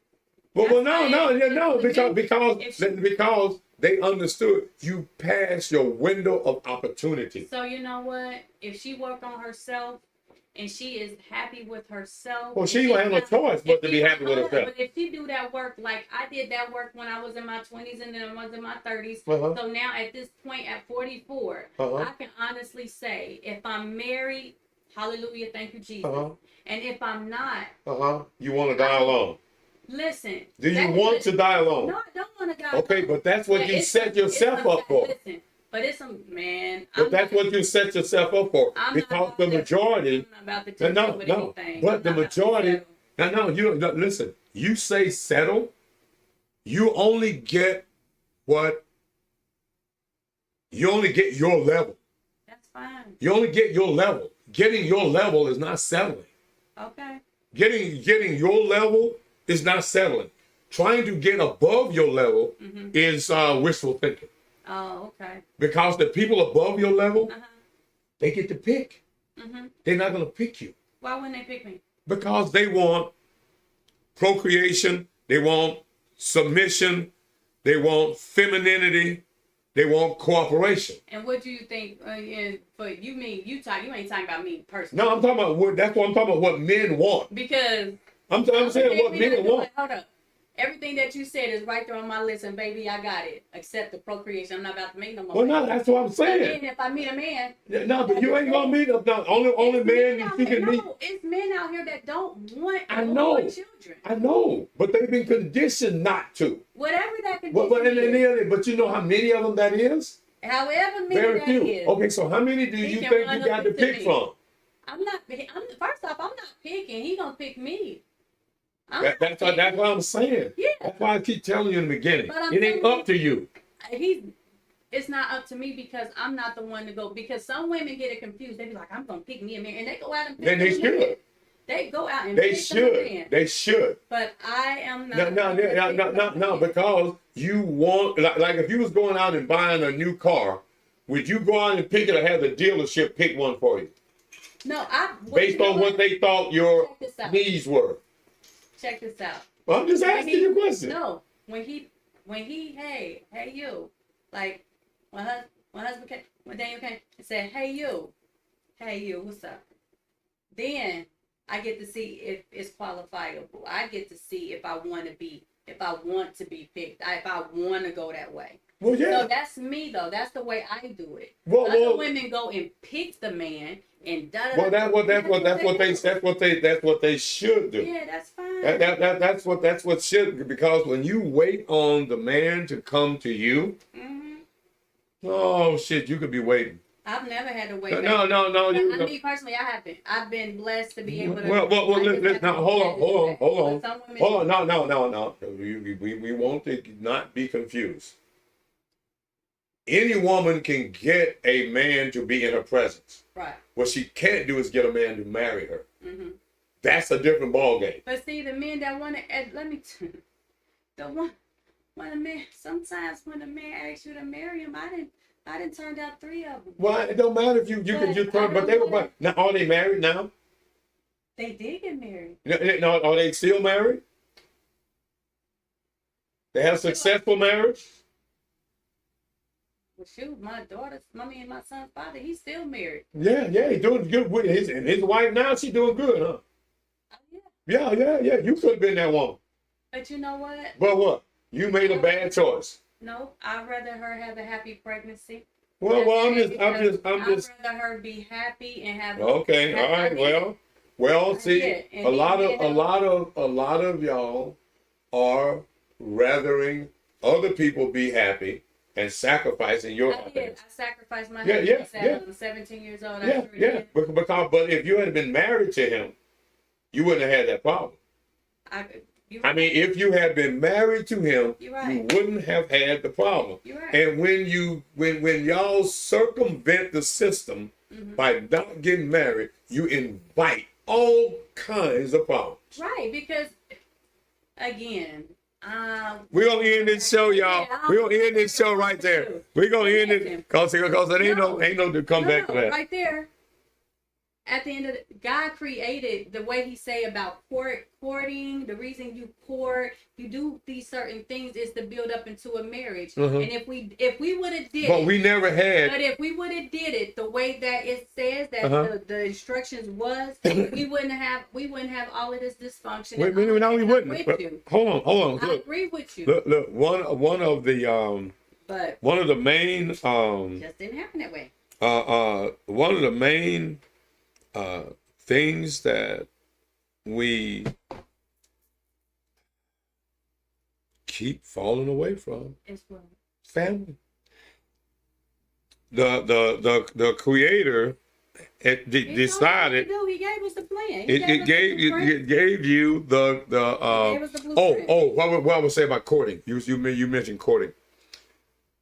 Do you know that you should look up courting or dating? When it happened, because we never courted or dated before the 20s. You mean when they had arranged marriages? Yes. Okay. Yeah, we never. Yeah, and one of the reasons why we didn't, because we kept everything normal and natural and productive. Cause okay, I'm gonna have my daughter marry a guy that I know comes from a good bloodline. Right, and they got stuff.